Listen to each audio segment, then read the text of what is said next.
Fala galera, estamos começando o nosso podcast, meu objeto favorito. Quero agradecer a você que está nos ouvindo, que daí na Rádio Cidade, você que está nos acompanhando no Instagram, no Facebook, em alguma plataforma digital, até mesmo no Deezer, do Spotify. Seja muito bem-vindo ao nosso momento. E hoje eu tenho a honra de receber aqui ela que é um tantão de coisa. Gente, ela é mãe, é esposa, é produtora cultural, é agente de viagem. Priscila Costa, seja muito bem-vindo. Boa tarde, Faninho. Tudo bem? Obrigada. Estou muito feliz de estar aqui com você nessa tarde de sábado, né? Muito satisfeita de estar participando com você. Quero te agradecer pelo convite. Muito bom, Priscila.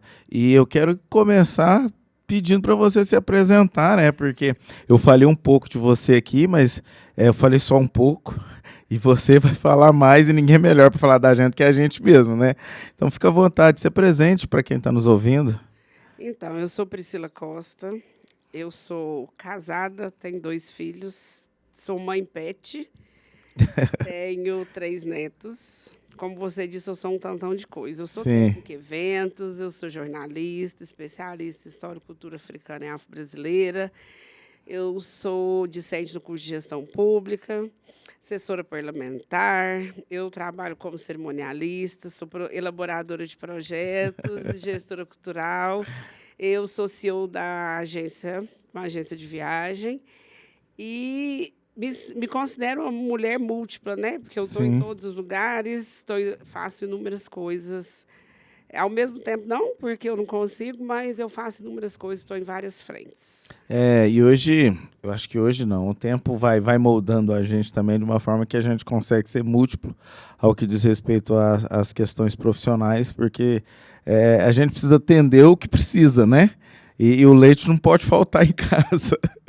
Então, como que foi? Como que você foi se desdobrando? Qual que foi a área que você foi? Como que você chegou hoje a abrir uma agência de viagem? Vamos começar por aí primeiro.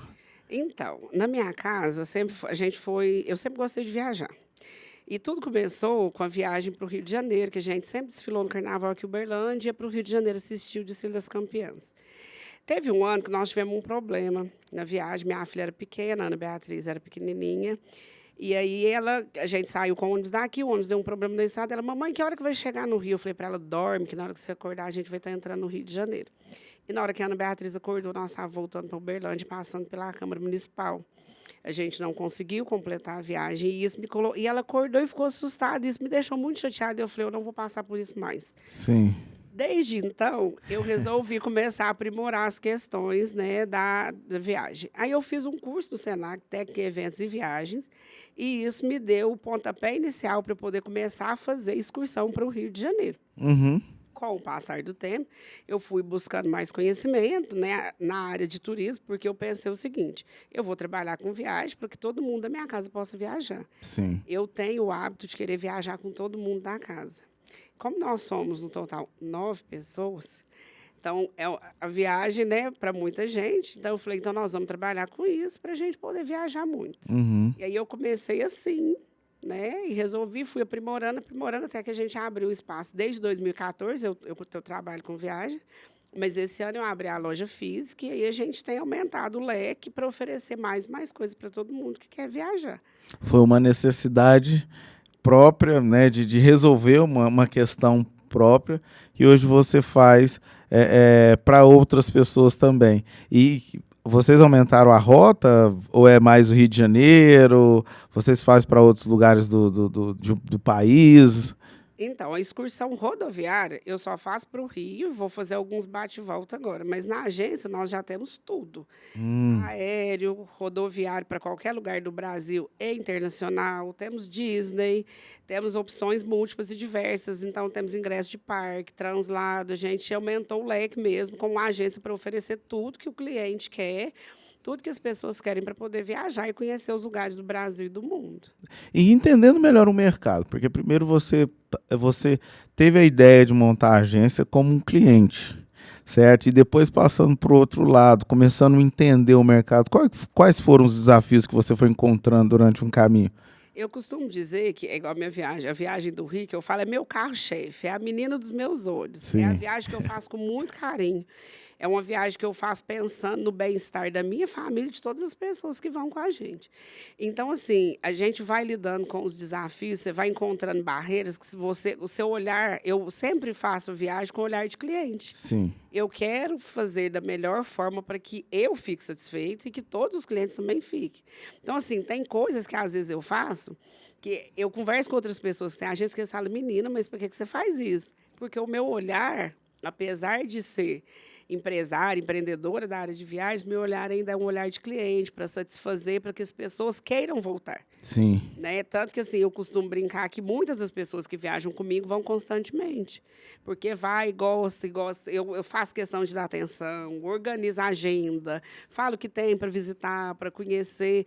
Coisas que, na maioria das vezes, né, nas agências tradicionais, você não encontra. Mas é a forma que eu consigo, que eu gosto de fazer, para que todo mundo vá e fala, não, eu gostei, vou voltar lá, eu quero viajar de novo. E qual foi o problema que ocorreu que na ida você estava indo e acabou voltando? O que aconteceu no percurso, quando essa experiência que você compartilhou com a gente? O ônibus estragou. Sim. E era de uma empresa que não tinha outro para pôr no lugar. E no dia, não tinha outro ônibus na cidade que pudesse suprir a necessidade de ir com a gente para o Rio. Não tinha nenhuma outra empresa que pudesse ceder o ônibus. Então, não foi possível completar. Até a empresa trocou o ônibus por um outro, mas o outro também estava com problema. A gente foi um pouco mais, entrou nesse outro ônibus, andou um pouco mais. Trocou um ruim para um pior. Pior, para a gente ter que voltar. Então, assim, não conseguimos finalizar a viagem, né? Uhum. E aí, acabou, falei, gente, eu quero fazer algo para que a gente vá e consiga realizar, porque foi frustrante para mim, para todas as pessoas que estavam lá. E para a criança, a minha filha tinha 4 anos na época, ela ficou tão, assim, entristecida, que depois ela ficava por um bom tempo, ela via na televisão e falava, vai lá, eu ia para o Rio de Janeiro. Meu Deus. Eu ia para o Rio de Janeiro. Eu falei, gente, não. Isso não está Isso certo. não está certo, vou resolver esse negócio. E você vai em todas? Como que é? Como que você faz esses acompanhamentos? Nas excursões, nas rodoviárias, eu vou em todas. Se gosta do Rio, eu vou. A gente já foi para Caldas, essa eu vou. Mas nas demais, não. Nas demais, que a pessoa compra o pacote normal, a gente passa as orientações e a pessoa viaja, né, sozinha ou com a família. Inclusive, nós vamos para uma agora, dia 30. O Rio de Janeiro é a menina dos nossos olhos. Nós vamos dia 30 agora de novembro com uma turma para o Rio, para a tradicional Semana do Samba lá, né, que a gente tem várias atividades lá relacionadas ao samba, e a gente vai. E aí eu acompanho, sim, faço todo esse levantamento de eventos, passo para o pessoal, tem isso, isso e isso, nós vamos para tal lugar, querem ir com a gente?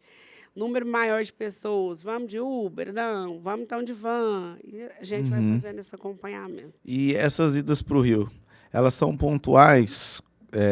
Por exemplo, Carnaval, agora no dia 30, às vezes meio do ano, ou não? Tipo, como que vocês vão programando essa? Porque vocês precisam lotar um ônibus para organizar. Como que é feita essa organização? A que vai, a do Carnaval, que é do desfile das campeãs, ela é pontual. Só esse ano que a gente não foi no Carnaval, porque a turma que tinha pago, acho que porque as pessoas ficaram 2 anos sem viagem, não quis esperar o Carnaval oficial. A gente foi na data que seria do Carnaval mesmo, que foi em março. Mas a viagem do dia 30 agora, ela não é de ônibus, ela é de avião. Então, a gente vai vendendo a quantidade de pessoa que for, a gente vai com esse grupo de pessoas. Tanto que tem gente viajando de manhã, à tarde, tem uns que vão à noite. Uns vão ficar 4 dias, outros 5. Porque aí, o de avião, a gente tem essa flexibilidade de não depender de encher o ônibus, né? Com a quantidade. Porque a viagem do Dia Internacional do Samba é uma viagem que a gente faz mesmo. Tradicionalmente, a gente já vai. Então, a gente leva o grupo com quantas pessoas, né, comprarem para poder participar com a gente. E acerca de valores, o ônibus, o avião, necessariamente o avião é mais caro? Sim. Nós temos uma dinâmica de preço, né, do nosso país, que a passagem aérea ela é muito dinâmica mesmo. Então, você compra uma passagem de avião para o mesmo destino, para a mesma data, de 300 e de R$1.000. Depende se você comprar com antecedência, se você pegar um período promocional, se deixar para ficar mais próximo. Quanto mais perto da viagem, mais cara tende a ficar a passagem. De ônibus, não. Tanto se eu fretar o ônibus, se você comprar o ônibus rodoviário, o valor do destino é o mesmo. O ônibus de Uberlândia para o Rio tem o mesmo valor se você comprar um mês de antecedência, 2 meses, ou se você comprar no dia. A única diferença que dá com o rodoviário é que hoje tem algumas promoções. Certo. Porque tem muito site, tem muitas questões que, às vezes, se pegar um período promocional, você consegue algum desconto na passagem rodoviária, mas o aéreo tende a ser mais caro, sim. E quem quiser fazer uma viagem com vocês, fala pra gente, fala pra quem tá ouvindo na Rádio Cidade, fala pra quem tá ouvindo no YouTube, tá acompanhando a gente no YouTube. Quem quiser viajar, fala o nome da empresa, dá nome, endereço, dá tudo aí pro pessoal poder tá entrando em contato, porque o final de ano tá aí também, Réveillon tá aí, tem muita... Dá pra agendar alguma coisa aí, não dá? Dá, sim, tem muita coisa. E agora, esse mês de novembro, nós temos a Color Friday e a Black Friday. Então, a nossa agência é a Costa Eventos e Viagens, né? Fica na Floriano Peixoto, 634, loja 21, aqui no centro da cidade, né? E aí a gente tem atendimento pelo WhatsApp e pelo Instagram. O Instagram é @costa.eventos e viagens. E aí lá tem o link do WhatsApp, que pode falar comigo, falar com o Douglas, falar no telefone da agência, que a gente verifica as melhores opções. E nós temos um sistema de pagamento exclusivo, com parcelamento do boleto bancário, pré-pago, sem comprovação de renda, sem consulta SPC. Certo. Então, divide na quantidade de meses que falta para a viagem. Então, programando com antecedência, paga pouquinho, não compromete o limite do cartão, mas caso a pessoa queira pagar no cartão, divide até 10, podendo usar 3 cartões diferentes. Olha aí, gente. Então aí, qual que é o endereço no Instagram lá? @costa.eventos e viagens. Então, pessoal, já segue aí, você que está nos assistindo aí, já corre lá, já segue @costa, Eventos e viagens. já segue lá e aproveita também para compartilhar esse vídeo com mais pessoas, para que o YouTube também entenda a relevância desse trabalho e compartilhe e mais pessoas tenham acesso a tudo isso que nós estamos falando. Priscila, falamos de uma área, agora vamos falar das outras. Vamos sim. Gestora cultural, você também tem um envolvimento direto, né, com a cultura regional, né? E eu vejo que com essas viagens você tem tido a oportunidade de beber de fontes de lugares diferentes. Então, assim, o seu envolvimento com a cultura, como que ele se veio? Eu sou nascida e criada no bairro Patrimônio, berço da cultura de Uberlândia, de um modo geral. Ah, o patrimônio é celeiro. Então, eu cresci, né, participando do Congado, da Folia de Reis, do Carnaval da cidade. Tive a oportunidade de fazer parte da Escola de Samba Tabajara. Minha mãe foi vice-presidente da escola. Eu cresci na escola, área das crianças, e muito jovem eu já virei porta-bandeira e fui depois presidente da escola. Então, assim, sempre envolvida com as questões culturais. E aí, quando eu fiz faculdade, eu descobri um outro leque, né, da questão de projetos, mas naquela época, eu formei em 2005. Naquela época, apesar de saber que existia... Formou em gestão de projetos. Não, eu formei em jornalismo. Comunicação social, habilitação em jornalismo. Certo. Então, eu descobri o leque dessa questão de projetos, né, da questão da escrita, essa facilidade. Eu sempre fui... Eu até estava brincando com você, não parece, mas eu sou muito tímida, né? Eu sou bem fechada, mas eu sempre gostei de escrever. E eu sempre falei muito, apesar de ser tímida, eu sempre falei muito. E aí, quando eu fiz a faculdade, eu descobri esse caminho de projetos, mas não usei isso. Fui trabalhar na Câmara Municipal, também tive contato a projetos, mas também não utilizei. Quando que se deu o boom dessa questão de projeto na minha vida? Pouco antes da pandemia, quando eu fiz o curso de técnico em eventos, que eu formei primeiro como jornalista, só em 2013 que eu fiz o curso de técnico em eventos. Nesse curso eu dei uma aprimorada na questão de projeto. A gente estudou mesmo para a produção de projeto cultural, turístico, da área de eventos. E eu comecei a passear pela questão de escrever projetos. Até que em 2019, eu escrevi um projeto para o PEMIC, e ele foi aprovado.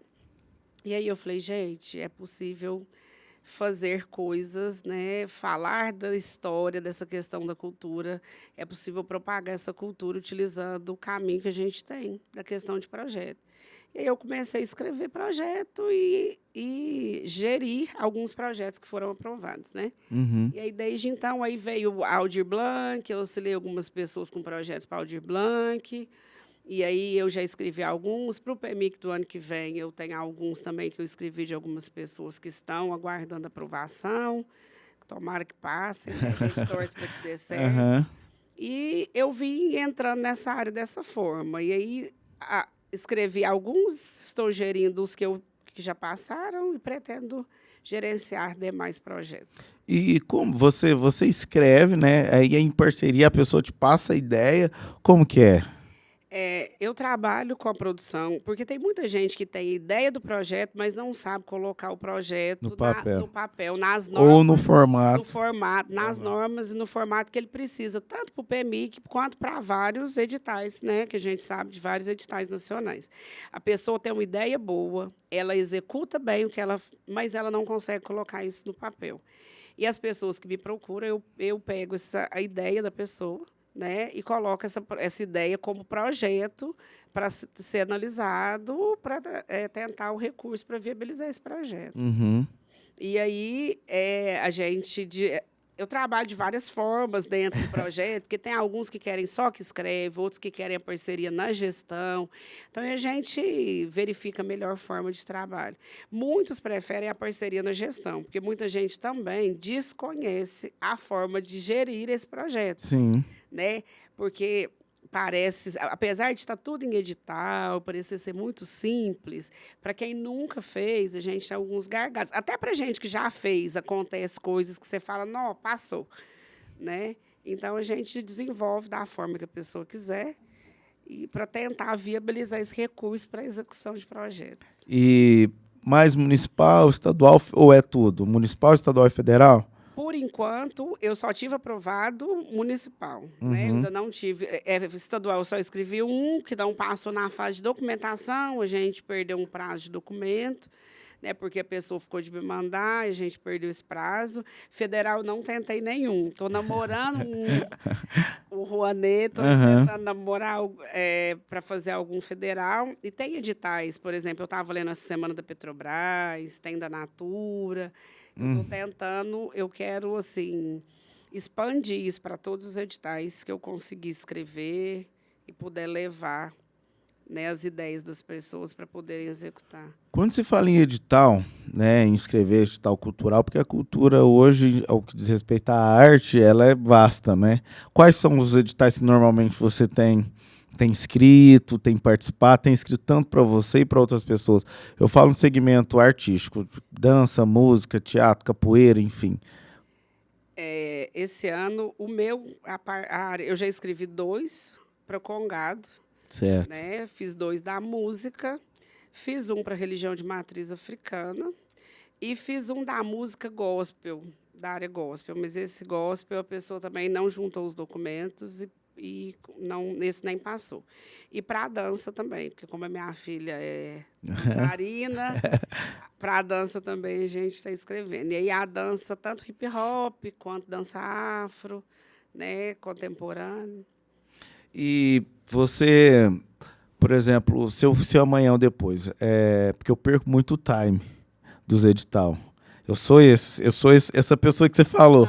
Tem a ideia boa, tem a coisa boa, mas eu vou me envolvendo com as coisas. Às vezes eu funciono mais fora do edital do que dentro do edital. Porque eu tenho alguns planejamentos de fazer algumas cenas curtas, uma proposta de escrever algo dentro de cenas curtas, estilo Zorra total. Certo. Com cenas cômicas curtas ali, uma série de cenas curtas. E aí eu tenho a ideia, tenho as condições de executar a ideia, mas aí na hora de escrever, o último que eu for do PMIC, estava tudo certo, já tinha baixado o documento, já tinha lido, só que eu não me atentei ao prazo. Aí eu tinha terminado de gravar com a Suzy no dia, aí ela falando para mim, eu falei, não, pois é, porque eu quero escrever ela qual? Você quer escrever para qual? Do ano que vem? Que vai abrir para o ano que vem? Para 2024? Eu falei, não, porque o prazo foi ontem, venceu ontem. Eu falei, não, mentira, sério. É por isso que eu te falei que eu tava na correria, que eu tava apertado, que eu ia dar um jeito de arrumar isso para poder vir. Então, assim, se amanhã a gente apresenta um projeto para você, qual que é o prazo que a gente precisa apresentar esse projeto para você entre a data de inscrição do projeto e a ideia do projeto? Porque se às vezes, por exemplo, o edital abre uma manhã, eu posso chegar hoje para você, falar, eu tenho esse projeto aqui para eu escrever.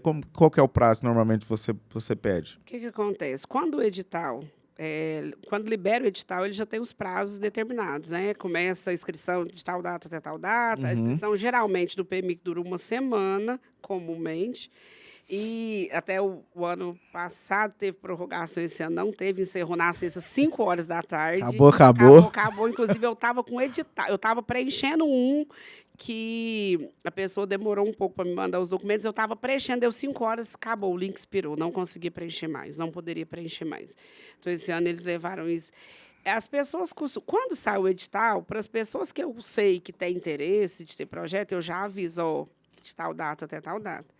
Eu costumo pegar uns 10 dias antes, até para eu poder pensar na ideia, colocar, porque eu escrevo, eu vou apresentar para a pessoa, ela vai falar, não, mas você não entendeu direito. Não, eu quero arrumar isso aqui a gente vai mexendo, né? Porque, apesar de ter que colocar no padrão, não pode fugir da essência da ideia do proponente, porque senão não tem sentido.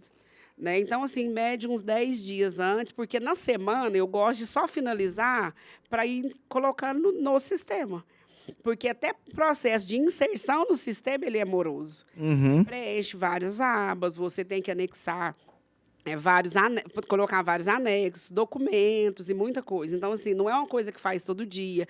Um dia que chove, igual eu moro num lugar que se ventar muito, chover, a internet fica ruim. Já para de funcionar. Aí já para de funcionar. Então, precisa de ter um prazo, né, assim, significativo. E lembrando que o PMIC, por exemplo, as pessoas ainda, se dá algum problema de documento, alguma coisa que às vezes não carrega direito, abre-se um prazo para poder adequar, né? E os outros editais também. Então, assim, dá para fazer com um período maior, até para ficar melhor e para ter mais chance de aprovação, porque o que faz correndo de última hora tem risco de não ficar tão bom. E esses 10 dias, independente, se a pessoa está só com a ideia, por exemplo, a ideia ela nem existe. Fala, eu quero fazer um espetáculo. Aí você fala, tá, mas um espetáculo? É, um espetáculo, eu quero escrever um edital no espetáculo. Você vai esmiuçando as etapas, por exemplo, tá, mas qual que é? Você tem um roteiro, o que você vai precisar, onde que vai apresentar, isso tudo você também vai fazendo essa orientação, ou é mais na parte de gestão mesmo? Você faz essa orientação que antecede, como que é? Faço orientação também, porque eu costumo dizer o seguinte, quem não mexe com o edital, quem nunca viu, nunca mexeu, pensa assim, eu tenho uma ideia do espetáculo. E é isso. Só que para entrar no edital, a ideia do espetáculo tem que preencher o anexo 1, que consta informação, tem que ter roteiro. Se for, por exemplo, gravação de DVD, você precisa de autorização de música. Direitos autorais. Precisa de calcular direitos autorais. A gente faz uma média, por exemplo, de valores, né? Porque, na verdade, tudo é baseado em média, uma vez que o projeto é feito num ano para execução no outro ano. E não existe reajuste desse valor. Às vezes, a gente faz um manejo dentro do próprio projeto, porque de um ano para o outro, tudo altera de valor. E, inclusive, pensando em área artística, pós-pandemia, as coisas aumentaram muito, porque esse setor foi muito prejudicado. Então, as coisas tiveram que ser corrigidas. Ainda não foram corrigidas a contento, mas tiveram que ser corrigidas. Então, eu faço assim, essa orientação. Ó, eu preciso de um edital para isso. Eu falo, você vai precisar desses documentos. Eu preciso... Uma dificuldade que a gente tem tremenda com o pessoal da área cultural, portfólio. A maioria das pessoas tem 20 anos que as pessoas tocam, 20 anos que é artista, 20 anos que é do Congresso. A pessoa não tem um vídeo no YouTube. Nada de portfólio. E outra, portfólio não é só foto. Eu brinco que portfólio é o seguinte.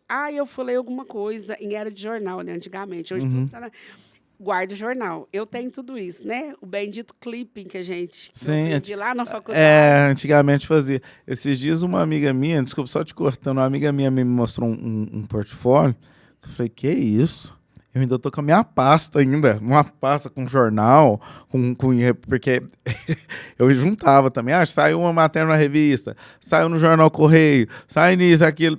Não, e aí tudo digital. Hoje Hoje está um pouco, tá muito diferente, né? Na verdade, a gente teve que trazer tudo isso para o computador. Uhum. Porque com a pandemia, por exemplo, a Aldir Blanc, que na época tudo foi feito digital. Não estava nada aberto, a gente não tinha como ir até a secretaria, você não tinha como entregar esses documentos. Como que você enviava? Link do Google e você anexa tudo lá. Então, assim, é extremamente importante hoje pegar esse clipping antigo. Eu também tenho o meu. Uhum. E não quero desfazer, mas eu tenho que colocar todo. Eu tenho que colocar digitalizado para que eu possa enviar.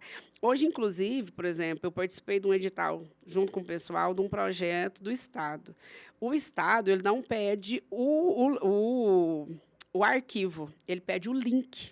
Você salva aquilo numa pasta do Drive e você coloca público e envia o link para que eles possam verificar esse portfólio e confirmar essas informações. Então, assim, eu dou todas essas informações. Então, vamos lá, pessoal. Você que está nos assistindo, você que está nos ouvindo, dica importantíssima, tá? Para você que quer escrever um projeto, uma lei de incentivo. O que é portfólio, Priscila? Defina para nós. O portfólio é o arquivo hoje com a comprovação da sua atuação na área cultural, na sua área, né? Como nós estamos falando de projeto cultural na área cultural. Então, o que eu vou colocar lá? Eu vou colocar links, hoje em dia, links de show que fez em algum lugar, de entrevista que foi no MGTV, de matérias que saiu em algum site, alguma divulgação, esses flyer de divulgação que faz com o nome do grupo e com o nome dos participantes do grupo, é importante guardar. Tudo que envolva, tudo que tenha informação que dá para comprovar que você é daquela área, você precisa de colocar isso num documento. Antigamente era uma pasta física, hoje uma pasta digital, né? E montar o seu portfólio, de preferência, por ordem cronológica, do mais novo para o mais antigo. Por favor, né? E comprove que você está há tantos anos, né, no mercado. Agora eu estou fazendo isso, mas há 10 anos atrás eu fiz isso. Né? Então, assim, no meu portfólio, por exemplo, tem informações de quando eu fui porta-bandeira, de todas as vezes que o meu nome saiu no jornal, eu tenho, inclusive, grifado, de quando eu fiz entrevista em algum lugar, que eu participei de alguma coisa. Então, tem que colocar tudo isso. Isso é extremamente importante. E muita gente muita gente mesmo, não tem. Então, assim, às vezes a pessoa procura, ela fala assim, não, mas eu tenho foto. Não. Porque quem vai analisar seu projeto, ela não te conhece, não é uma pessoa que fisicamente sabe quem você é. Que vai olhar e ver o nome do grupo e vai falar, não, esse é É o fulano do grupo. Esse é o ciclano. Não. Então, precisa de ter isso. E a maioria não tem. Não tem. Então, assim, tem gente que, às vezes, a pessoa procura e fala, eu quero fazer um projeto, eu falo, preciso disso, e a ideia. Porque só a ideia não é suficiente, porque aí não vai passar, né, dessa fase. Não adianta ter ideia e não conseguir juntar a documentação. E o portfólio é o currículo, né? Se você está concorrendo algo para uma área e você precisa mostrar que você está apto para aquilo que você está concorrendo. Então, é esse currículo. Já aconteceu de pessoas chegar, que isso acontece muito, de pessoas chegar e não ter esse portfólio para apresentar e perder. Sim, acontece da pessoa não ter o portfólio e não dá tempo da gente montar. Porque, às vezes, também, eu faço o trabalho de, não, peraí, vamos mexer aqui. E você procura, hoje, em era digital, é muito fácil, às vezes, você encontrar as coisas, mas tem gente que, às vezes, não tem mesmo. Grupo, por exemplo, quando eu falo de grupo, o grupo tem o nome, né? E aí ele tem 5 integrantes. E, às vezes, o projeto é de um proponente que é integrante do grupo. Você fala, não, mas eu conheço, eu sei que você toca isso tem 10 anos. Mas como é que eu vou provar? Não, mas eu sou do grupo, mas aí não tem. Você não guardou isso quando saía em jornal, e você não tem essas informações. Então, assim, aí não é possível. E a gente até apresenta o projeto, porque tem pessoa que insiste, não, então vamos fazer. E aí não passa da fase documental, que é a fase de comprovação, né? Que você é da área, que você atua nessa área, que é relevante analisar uma proposta de uma pessoa daquela área. Então, acontece. Infelizmente, acontece. E essa preparação, porque hoje existem algumas discussões, até a nível universidade, que a gente faz, tem as disciplinas de gestão e tudo mais, mas é uma disciplina como Libras, por exemplo. Eu faço licenciatura na universidade, então eu fiz Libra no começo. Então, hoje eu não sei mais nada, porque eu não tive uma prática, não tive... Então, assim, as universidades hoje, elas preparam você para ser artista. Essa parte de gestão é um outro, pelo menos numa grande maioria da minha geração, da minha época. As pessoas, elas não se especializavam em gerir-se, né, em cuidar-se do seu negócio, que é você, que é a sua arte. Isso vem mudando, isso está mudado. Como que você enxerga isso nos dias de hoje? Eu enxergo que a inserção do apoio, do fomento público, né, em sua maioria público, ela faz com que as pessoas tenham que olhar com mais carinho para gerir esses negócios, para gerir o lado artístico. Porque hoje você sabe que, infelizmente, a arte ainda é muito desvalorizada no nosso país. Sim. E a gente, inclusive, tem discussões, né, de pessoas que consideram que o incentivo público é desnecessário, que quem quer Sim. fazer a arte, que faça de outras formas. Mas a gente sabe da necessidade do investimento, do fomento na cultura. Isso abriu o leque para que empresas privadas também quisessem fazer parte desse incentivo. Eu acredito que, assim, os artistas, de um modo geral, não estão se especializando em gerir-se, mas existem pessoas não artistas, aí nessa é onde eu me encaixo, que estão se especializando em pegar esse artista e falar, vem cá, você tem a ideia, eu consigo gerenciar. Vamos trabalhar aqui? E aí está desenvolvido assim. Inclusive, hoje tem empresas específicas, especializadas em fazer esse trabalho de gestão de projetos, né, de questão cultural, porque tem muito edital. E aí o artista em si também. A gente também tem essa questão de que o artista tem que fazer a arte, desenvolver todo o processo da arte, gerir esse processo de levar a arte e, além disso, gerir, né, a estrutura de tudo isso. Aí fica muito pesado para ele. Né? E aí ele não consegue gerir. Uma dessas áreas não vai passar, ela vai ficar deficiente. E aí é onde a gente entra com esse trabalho. Ó, eu faço trabalho de cuidar disso aqui. Uhum. Então, assim, porque tudo é edital. Para ocupar um espaço do teatro, tem um edital. É edital. Para ocupar o Nininha Rocha, o anfiteatro lá, né? Isso. Tem o edital. Para poder o PMIC, tem edital. A lei, você vai fazer alguma coisa, a Natura Festival, tem um edital. A Petrobras tem um edital. Ou seja, você tem que, no mínimo, ler aquele edital e tentar compreender. Aí você pensa assim, nossa, mas eu vou ler, eu vou compreender, eu vou escrever, eu vou produzir, eu vou fazer.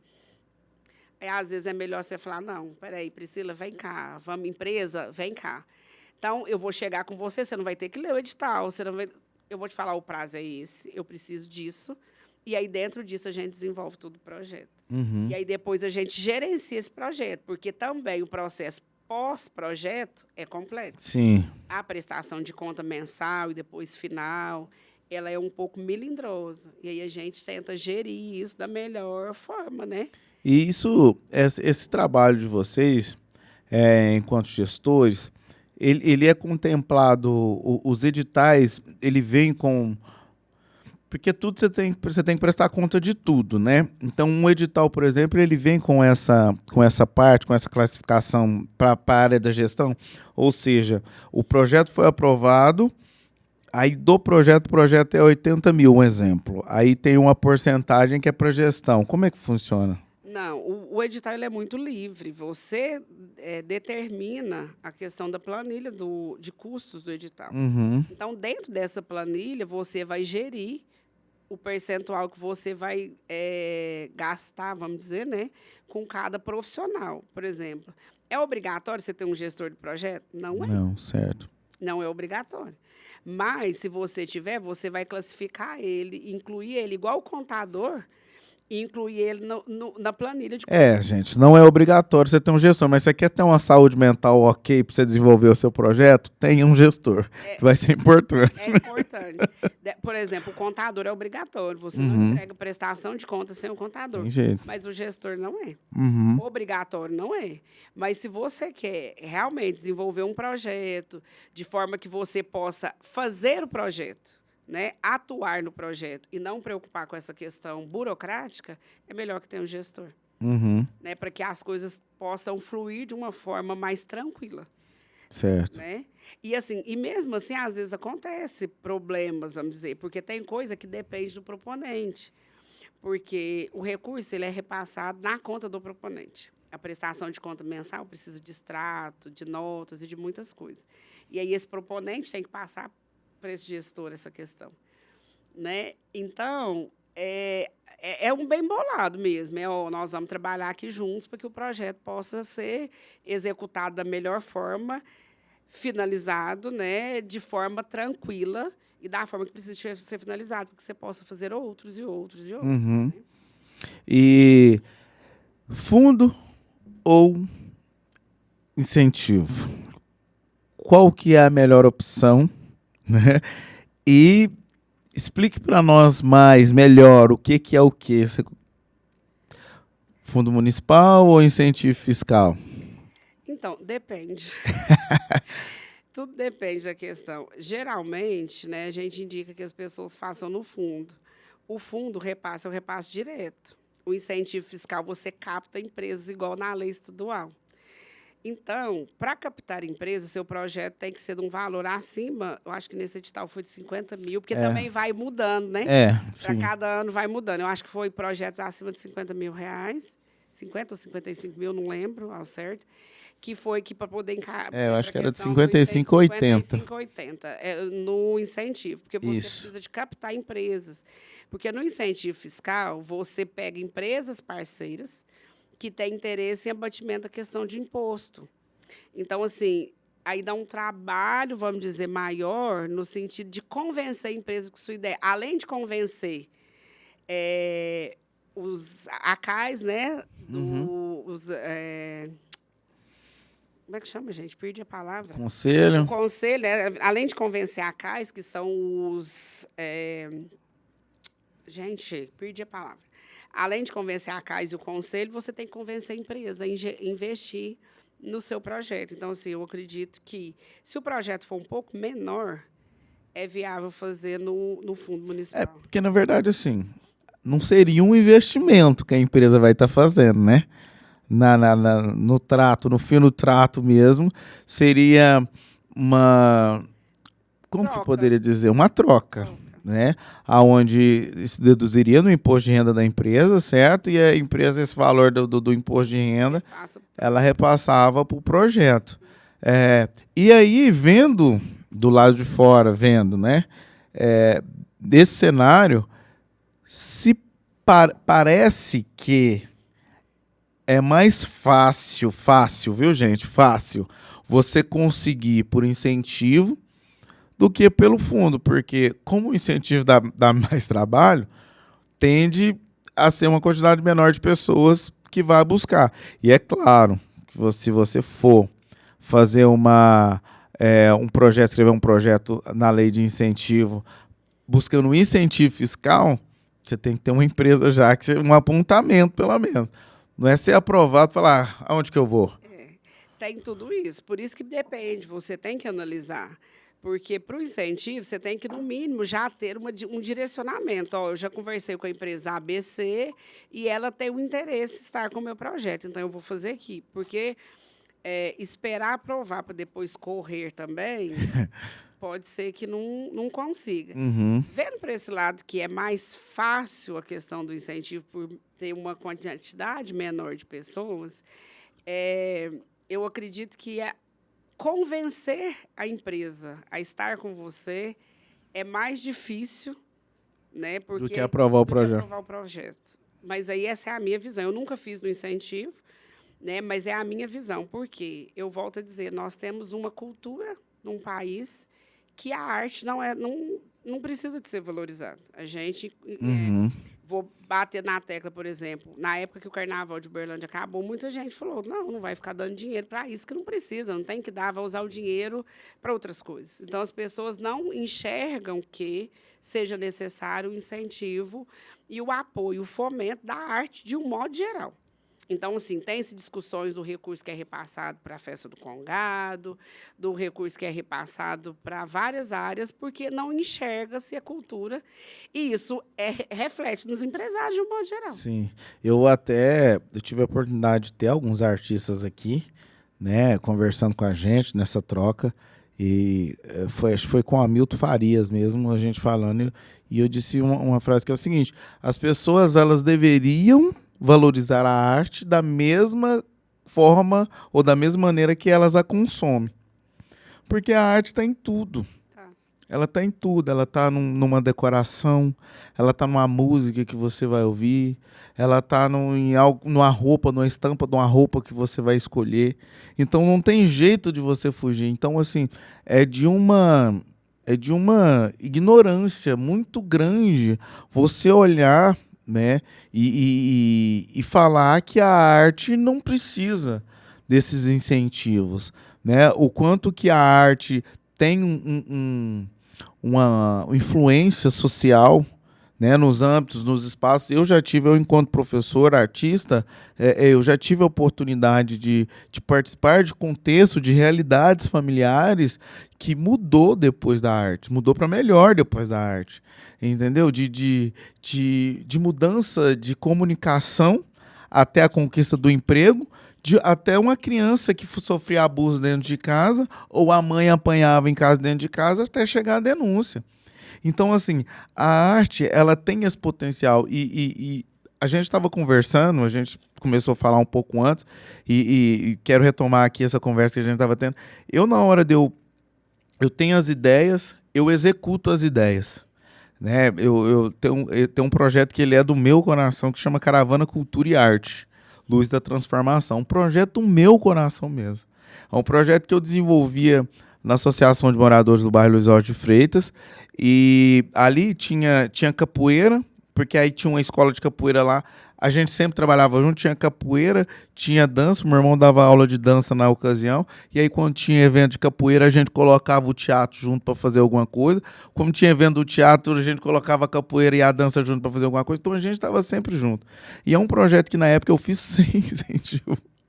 Na época eu tinha uma ligação profissional política na época, eu era assessor parlamentar, mas assim, eu não tinha renda para desenvolver. Eu pegava da minha renda, né, da minha boca, para fazer esse projeto. Então, eu tenho o desejo de escrever esse projeto de novo.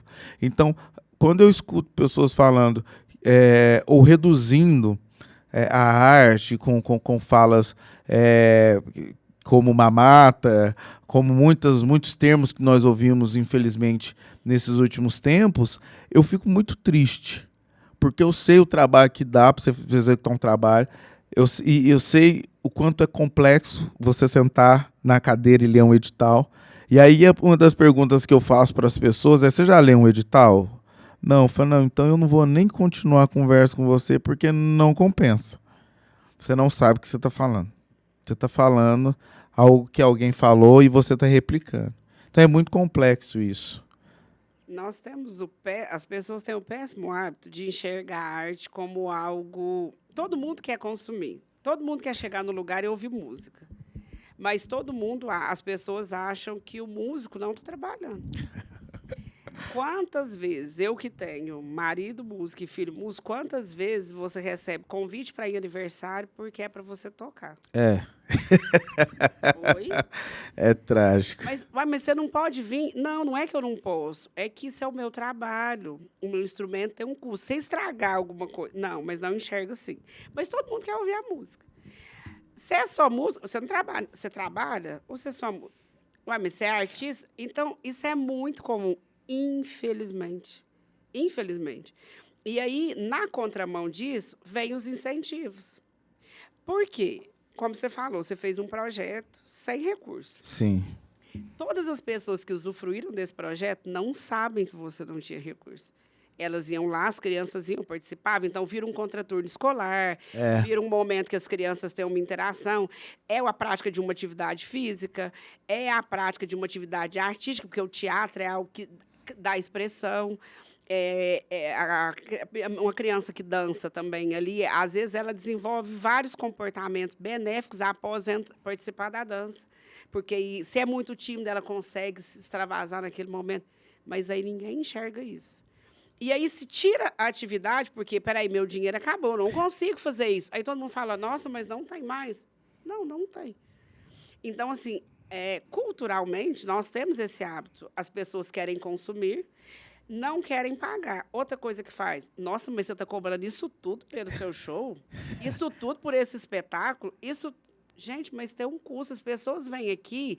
Então, assim, você produz, você gasta figurino, é cenário, é iluminação. Não, mas quer ir lá assistir. Quer ir dançar quando é música, quer assistir quando é teatro, quer que as crianças participam, não querem pagar por isso e não são a favor do incentivo. Então, como é que vai fazer? Pois é, mas quer consumir. Mas quer consumir. Ah. Porque, tipo assim, fala, ó, a partir de amanhã não tem incentivo mais. Então, ninguém paga, mas também ninguém usa. E aí, como que faz? Então, assim, a gente ainda vem nessa contramão de tentar falar, ó, gente, é necessário, precisa. Outra coisa que as pessoas entendem, acha que, nossa, a prefeitura está dando dinheiro para fazer isso, ou o Estado está dando dinheiro para fazer. Gente, está investindo em arte. É constitucional isso também, né? Por favor, né? É obrigatório você investir na área da cultura. Então, é um investimento, porque a cultura tem seus benefícios. Então, é necessário, não tem como deixar. Assim, eu costumo dizer, eu falo, gente, muito do que as pessoas falam, elas não sabem, reproduzem comportamentos. Assim é com a nossa política de cotas no Brasil e vários comportamentos. Não, mas é tudo assim. Mas quem te falou que é assim? Não, eu sei que... Sabe como?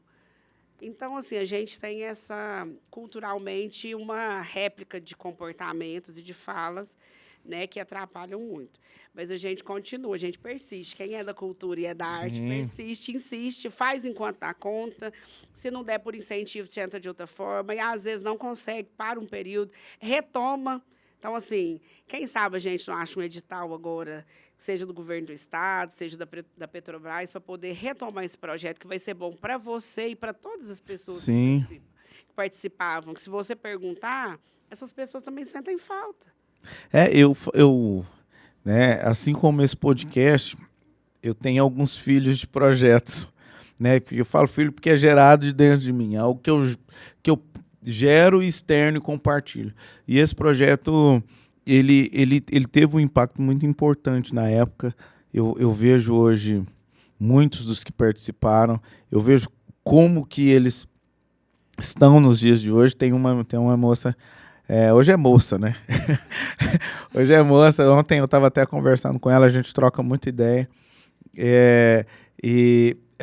Ela, quando ela fazia teatro com a gente, ela foi participar de uma entrevista de emprego, ainda criança, adolescente ainda. E nessa entrevista de emprego que ela participou, era menor aprendiz, tinha uma roda de adolescentes, menores aprendizes, e aí a psicóloga falou, quero que você se apresente. E ninguém falou nada, todo mundo ficou calado, menos ela. Então ela já falou, ela já comunicou e tal, já se expressou e tal, foi a que ganhou a vaga. Então, assim, já teve o caso de uma menina também chegar lá de trás das pernas do pai, petitinha, o pai grandão, morrendo de vergonha. E aí, no final de um trabalho que a gente estava fazendo, a menina estava na feira, falando alto e gritando, porque a gente fez um trabalho que falava sobre violência doméstica, e aí a gente ia dando texto no meio da feira, caminhando no meio da feira até chegar no final da feira. Então, assim, foi um dos trabalhos mais impactantes que eu já fiz na minha vida.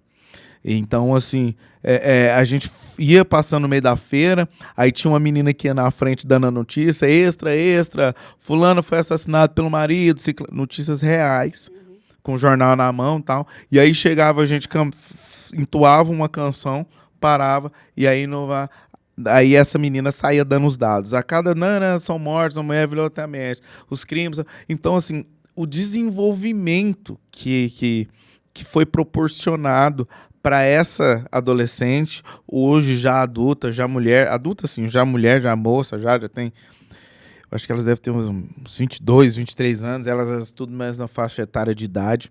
Então, assim, já teve vez de eu fazer uma apresentação falando, porque os meus temas, eu costumo dizer que eu sou mais Augusto Boal, Teatro Fórum, eu gosto mais do realismo e do Teatro Fórum, onde trata as questões sociais, as questões presentes, as coisas que ninguém quer falar.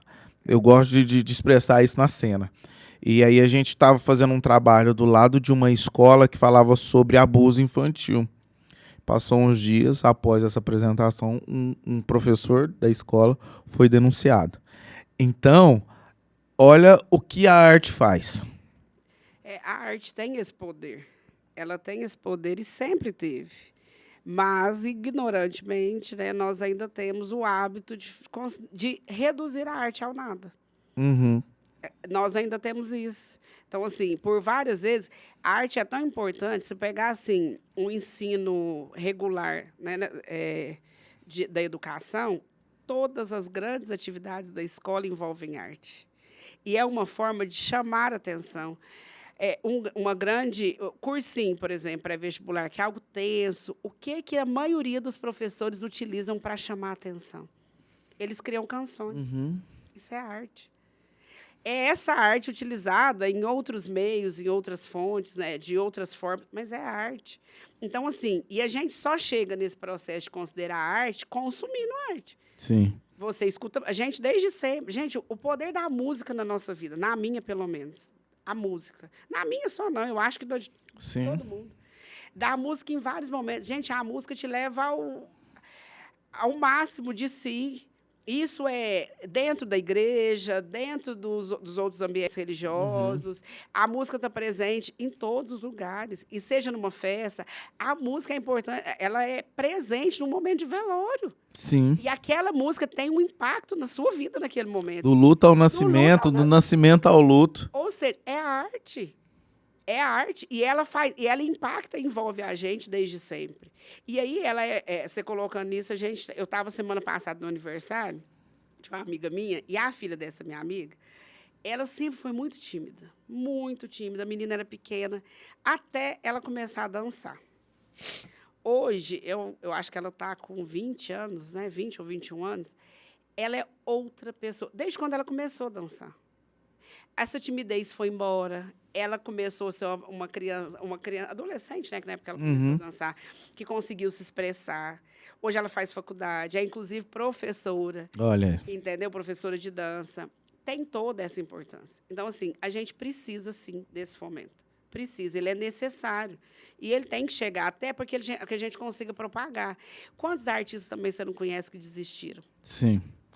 E quando se fala que a gente precisa, que fique bem claro para você que está nos ouvindo, você que está nos assistindo, que a gente não está falando da gente artista.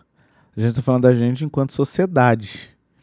Então, a sociedade precisa da arte. Existe essa necessidade da arte. Então, se é necessário, nada mais justo do que ter um incentivo. Porque, realmente, se vocês que são contra os incentivos valorizasse o artista, você mesmo, né, fosse num teatro, fosse numa casa de show, fosse numa galeria de artes, e você pagasse realmente, sem reclamar, eu até nem falaria nada, não, mas normalmente é os mesmos que reclamam para pagar, é os mesmos que pedem cortesia para entrar então, é essa galera que normalmente vem com esse discurso. Então, assim, é muito importante essa valorização. Então, social tem um impacto muito grande em todos os âmbitos, né? A gente precisa, e quando você falou a gente, não só os artistas, é a sociedade de um modo em geral. Uhum. Eu sempre consumi arte, vivenciei arte a todo tempo, né? Então, assim, eu falo que eu sempre fui do Congo, do Carnaval, da folia, do teatro, na época do Rondon Pacheco, na época do Grande Otelo. Quando o Tabinha começou, a gente ia nas apresentações do Grande Otelo, e isso vai levando a outras apresentações. Sim. Né? E faz com que você queira estar em outros momentos. Por exemplo, um espetáculo que antes da pandemia que eu assisti, que me deixou, foi o dos Mamonas Assassinas, que foi no Teatro Municipal. Sim, eu estive lá. Que foi assim... eu vivenciei Mamonas, né, da minha época, vivenciei, e poder estar num espetáculo assistindo, né, toda essa história que teve um fim muito trágico, foi muito bom. Da mesma forma que há 4 meses atrás, eu fui assistir Família Madrigal com os meus netos e minha filha mais nova. Então, assim, do mesmo jeito que eu fui assistir Lázaro Ramos e Thaís Araújo no Topo da Montanha, e assim a gente faz, e você tenta estar. E do mesmo jeito que eu vou assistir um show, porque para mim é importante, e para essa continuação. Sim. Por exemplo, essa semana eu entrei no site vendo o valor do ingresso para assistir Pantera Negra. Sim, quero, gosto. E falei que eu queria levar meus netos. Aham. Eu falei, nossa, eu acho que nós vamos todo mundo aqui em casa. Para nós, pessoas pretas, sabemos da importância da existência de um herói negro. A minha filha, Ana Beatriz, hoje tem 14 anos. Eu passei a minha infância querendo uma boneca preta. Na minha época não tinha, nunca teve. Quando a Ana nasceu, já tinha algumas. Mas quando me traz a Tiana, uma princesa da Disney preta, faz toda a diferença na construção da identidade da minha filha e de outras crianças que estão por vir. Então, quando eu valorizo um herói, quando eu falo de Wakanda para sempre, né? Um herói negro que os meus netos vão enxergar, a gente começa a se enxergar herói, heroína, a gente começa a se enxergar princesa. Sim. Ah, mas isso é uma bobagem. Não é. Não é uma bobagem. Não é. Isso é necessário. E nós precisamos desse fomento para tudo isso. Eu vi até na Turma da Mônica, esse dia eu estava vendo uma postagem. A Turma da Mônica tem uma boneca, eu esqueci, tem um personagem, eu esqueci o nome da personagem. Ela tem até o cabelinho puxado. E aí tinha uma menininha que tava para ver a personagem, ela tava do lado de fora e vendo a personagem do lado de dentro, porque eles estavam esperando para abrir para todo mundo entrar. E a menina tava vestidinha igualzinho a personagem da Turma da Mônica e o boneco da personagem tava lá. E aí depois abriu, tal, parece, se eu não me engano, a menina tem o mesmo nome da personagem. Então, assim, você vê na expressão da criança. Então, quando se fala de importância, a gente sabe que criança, elas nutrem os sentimentos mais sinceros que existem na humanidade. Então, você vê a sinceridade e o brilho no olhar de reconhecimento dessa criança.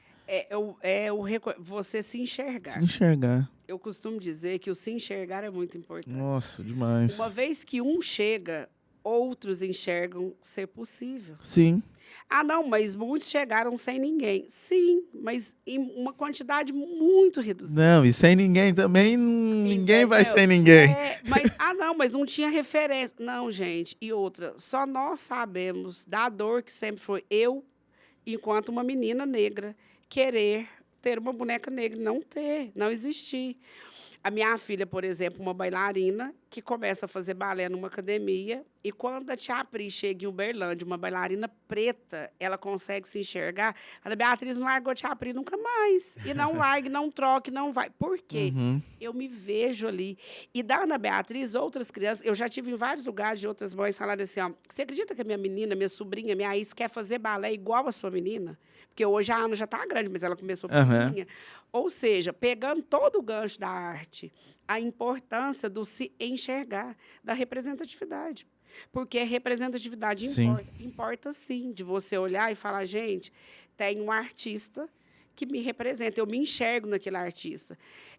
Quando eu falo muito, eu falo muito dos meus filhos, né? E a Ana pequena, quando ela era pequena, um dia passa uma propaganda, eu acho que era do Tang, e aí explosão de sabor, se não me engano. E vinha uma menininha, gente, a menina vinha correndo e dava um pulo, e a menina com o cabelo cacheadinho, igual dela e tudo. Ela, mamãe, a menina igual eu. Aí você fala, verdade, a menina igual você. E a gente procura isso toda hora. Sim. E é tão automático, você procura se enxergar na arte, se enxergar na TV, se enxergar em todos os espaços toda hora. A gente faz isso. Eu, particularmente, hoje, eu tenho chamado a atenção dos amigos brancos que eu tenho nesses lugares para isso. Eu lembro uma vez de um amigo mais de 10 anos. E a gente estava lá, ele estava no trabalho dele, trabalha numa empresa de colchão na cidade, não vou falar o nome para não... né? Mas ele é um ótimo vendedor, um ótimo profissional. E a gente lá sentado conversando, e na hora que eu cheguei, eu comecei a observar, né? Os cartazes, pregado e tudo. E eu falei para ele, mano, não tem nenhuma família preta aí não tem nenhum neném, nem nada. Aí ele olhou assim, meio assustado, né? Ele foi no estoque, eu fui embora. Ele foi lá no estoque olhar para ver se tinha alguma coisa que tinha essa referência. E ele não encontrou, e depois de chegar a gente conversou sobre isso. Então, assim, eu acho que é importante também a gente falar, assim como nos anos que eu tive, os anos maravilhosos que eu tive lá no Nacional, quando eu via toda a propaganda das faculdades para medicina, era uma pessoa branca. Sim. Medicina era pessoa branca, só o branco podia fazer medicina.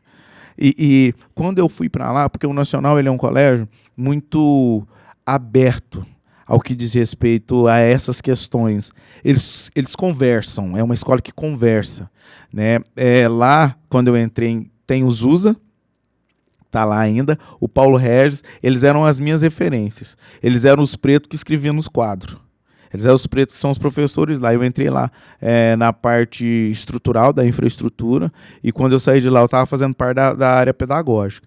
Então, assim, a gente, quando eu saí de lá, já estava se conversando.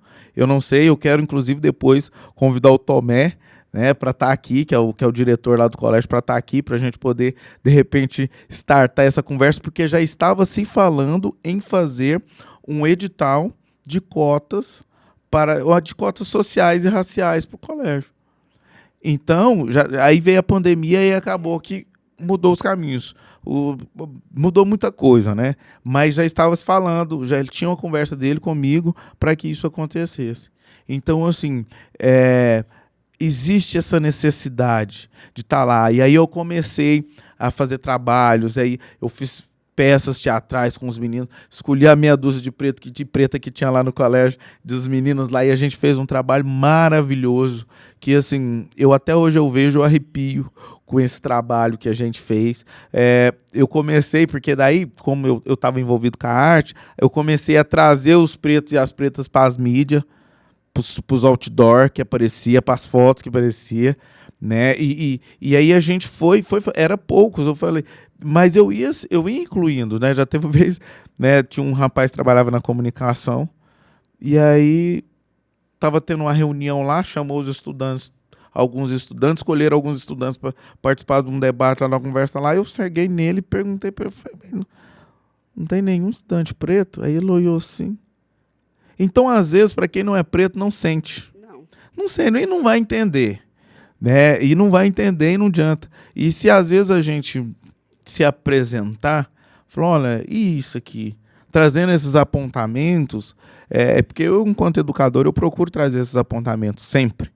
Né? Porque eu acho que é a minha função enquanto sociedade, enquanto educador. Então, a gente trazer esses apontamentos para que as pessoas também se atentem a isso, para que a gente possa realmente ter um mundo diferente. O que acontece? Em sua maioria, vamos voltar à palavra gestão, os gestores, né, desses empreendimentos, eles desenvolvem os produtos pensando no público que ele quer atingir. Uhum. E aí, quando ele pensa no público dele, ele enxerga as pessoas como ele.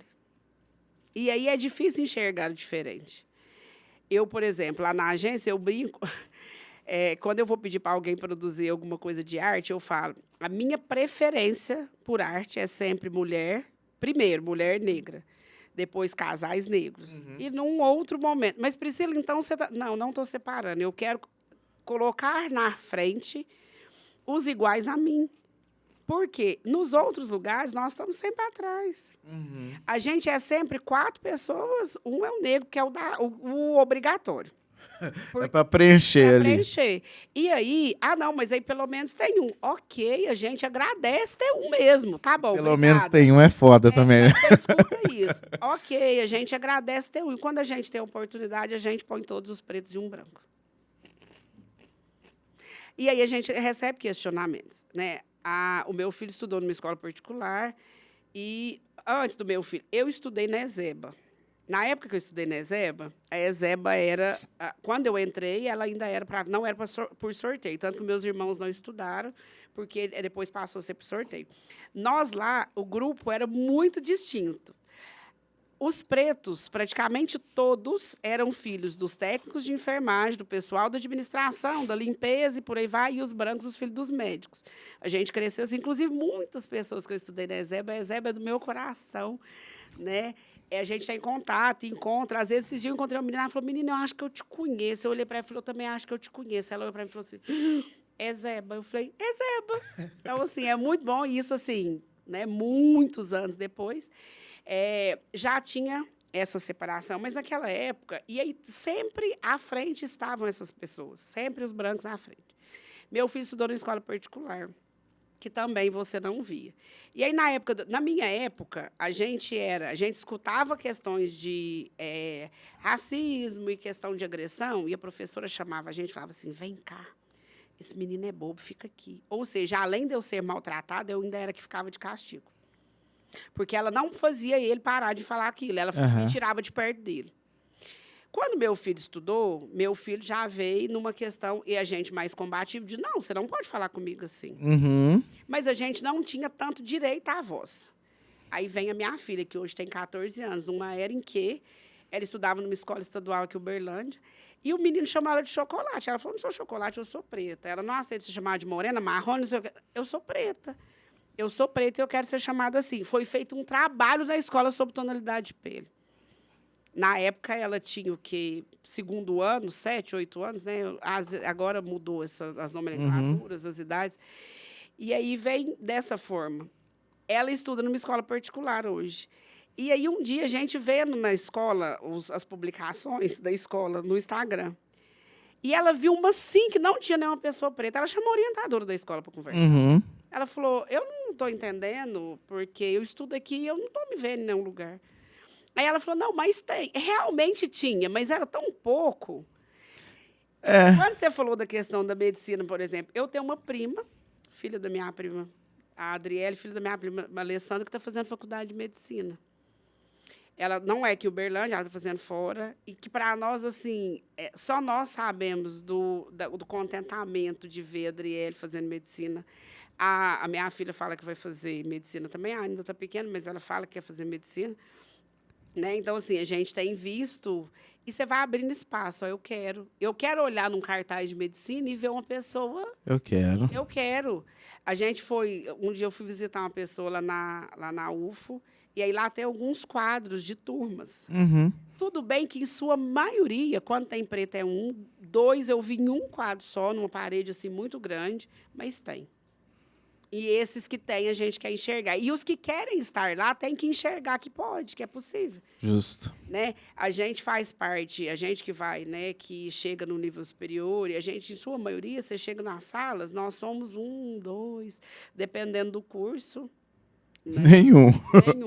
Eu levei 35 anos para ser atendido por uma médica preta no hospital. 35 anos. E isso aconteceu agora, recente. Eu já quero marcar o retorno, já preciso marcar o retorno lá com ela, porque eu quero chamar ela aqui.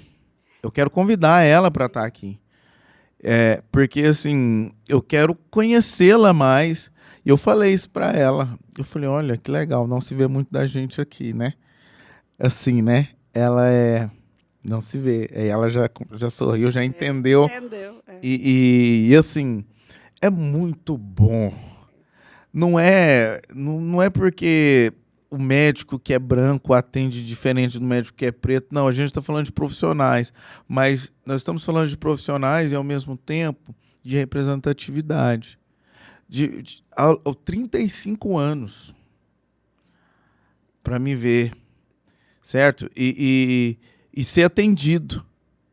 Às vezes, eu conheço pessoas que levou muito mais tempo, ou às vezes morreu sem ser atendido por uma médica preta ou um médico preto.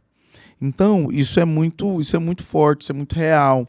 E hoje, nós vivemos em tempos que realmente essa geração, eu estou botando muita fé nessa geração. Porque essa geração é a que questiona. E não vem de garfo, não, porque se for dia de sopa, não vai dar. Eles não vão aceitar o não como não, eles vão aceitar a orientação. Mas a orientação com base, com profundidade. Então, você vai ter que se preparar para lidar com essa geração. Você precisa se preparar para argumentar com essa geração. Não é que nem na minha época que falava que não era não e pronto. Acabou. Você não vai fazer porque eu não quero. Acabou. Assim, eu tenho 2 filhos com uma diferença muito grande de idade. Uhum. Meu filho tem 28 anos e a Ana tem 14. O Júnior ainda foi da minha fase. Não é não. Não vai fazer isso porque eu não quero. A Ana Beatriz, ela questiona tudo. Tudo. Tudo você tem que ter um argumento. E assim, quando ela era mais nova, eu tinha que explicar tudo. Tudo muito... E aí, ou eu explique numa era em que as informações estão muito soltas, E chega de muito qualquer jeito. abertas, e se você, por exemplo, hoje você joga uma coisa no Google, ela vem coisas muito boas e coisas muito ruins vinculadas àquele tema. Então, tem coisa que você tem que aprender a falar. Então, assim, do mesmo jeito que ela questiona comigo, ela questiona com o mundo de um modo geral. Ela, dessa escola, ela vai e fala, ó, não é assim, não tem, cadê? Aí a escola chamou para conversar, tá? Inclusive, ela chamou, falou, não, olha que ela... Não, eu falei com a minha mãe. Ela comentou, ela falou com o orientador, não fui eu, não. Eu realmente vi, mas eu achei que ela não tinha notado. Mas ela notou, porque ela sente. Ah, na escola tem 3 crianças negras? Tem, mas essas 3 querem ser vistas no cartaz. Nós precisamos de fazer isso, né? E como que vai ter mais se não tiver? Se não tem Se não como mostrar. não mostrar que tem. Aí começa a criar posturas de não, lá não é para nós. Vai gerando esse distanciamento. Né? Assim com as universidades também. Né? Eu hoje, assim, a minha vida acadêmica, intelectual, acadêmica, eu dou graças à minha esposa. Porque ela me incentivou e me incentiva muito. Eu lembro que meu pai fazia o curso de gestão pública e meu pai via falando para mim, faz, porque ele estava vendo, eu mexendo com política, tá envolvido. Eu nem tinha. Foi a Débora falar, fiz o curso. Aí eu fiz gestão pública, eu gostava muito da arte, do teatro, mexendo. E aí eu sempre entendi que eu teria que fazer mais para mim chegar mais longe. Então, não adiantava só a prática. E aí eu peguei e falei, não, vou para a universidade. Já estava dando aula, tinha estudado alguns tempos no pontapé, mas eu falei, não, eu preciso do papel. Porque sem um papel, a porta não vai abrir. Se eu chegar só com a prática, se eu chegar só com o papel, eu tenho que juntar. E aí eu comecei a estudar. Tal. Mas a minha esposa, ela já tem uma cultura de estudo. Ela é branca e formada em relações públicas. O irmão dela também é formado. Então, isso na casa dela, isso já é cultural. Né? Isso já existia. E aí hoje, graças a Deus, a gente está trazendo essa cultura para dentro da nossa casa. Porque senão, de repente, hoje eu estaria numa situação, como muitos, não estou criticando, mas cada um, o homem é dominado pelaquilo que ele se sujeita. Eu penso assim.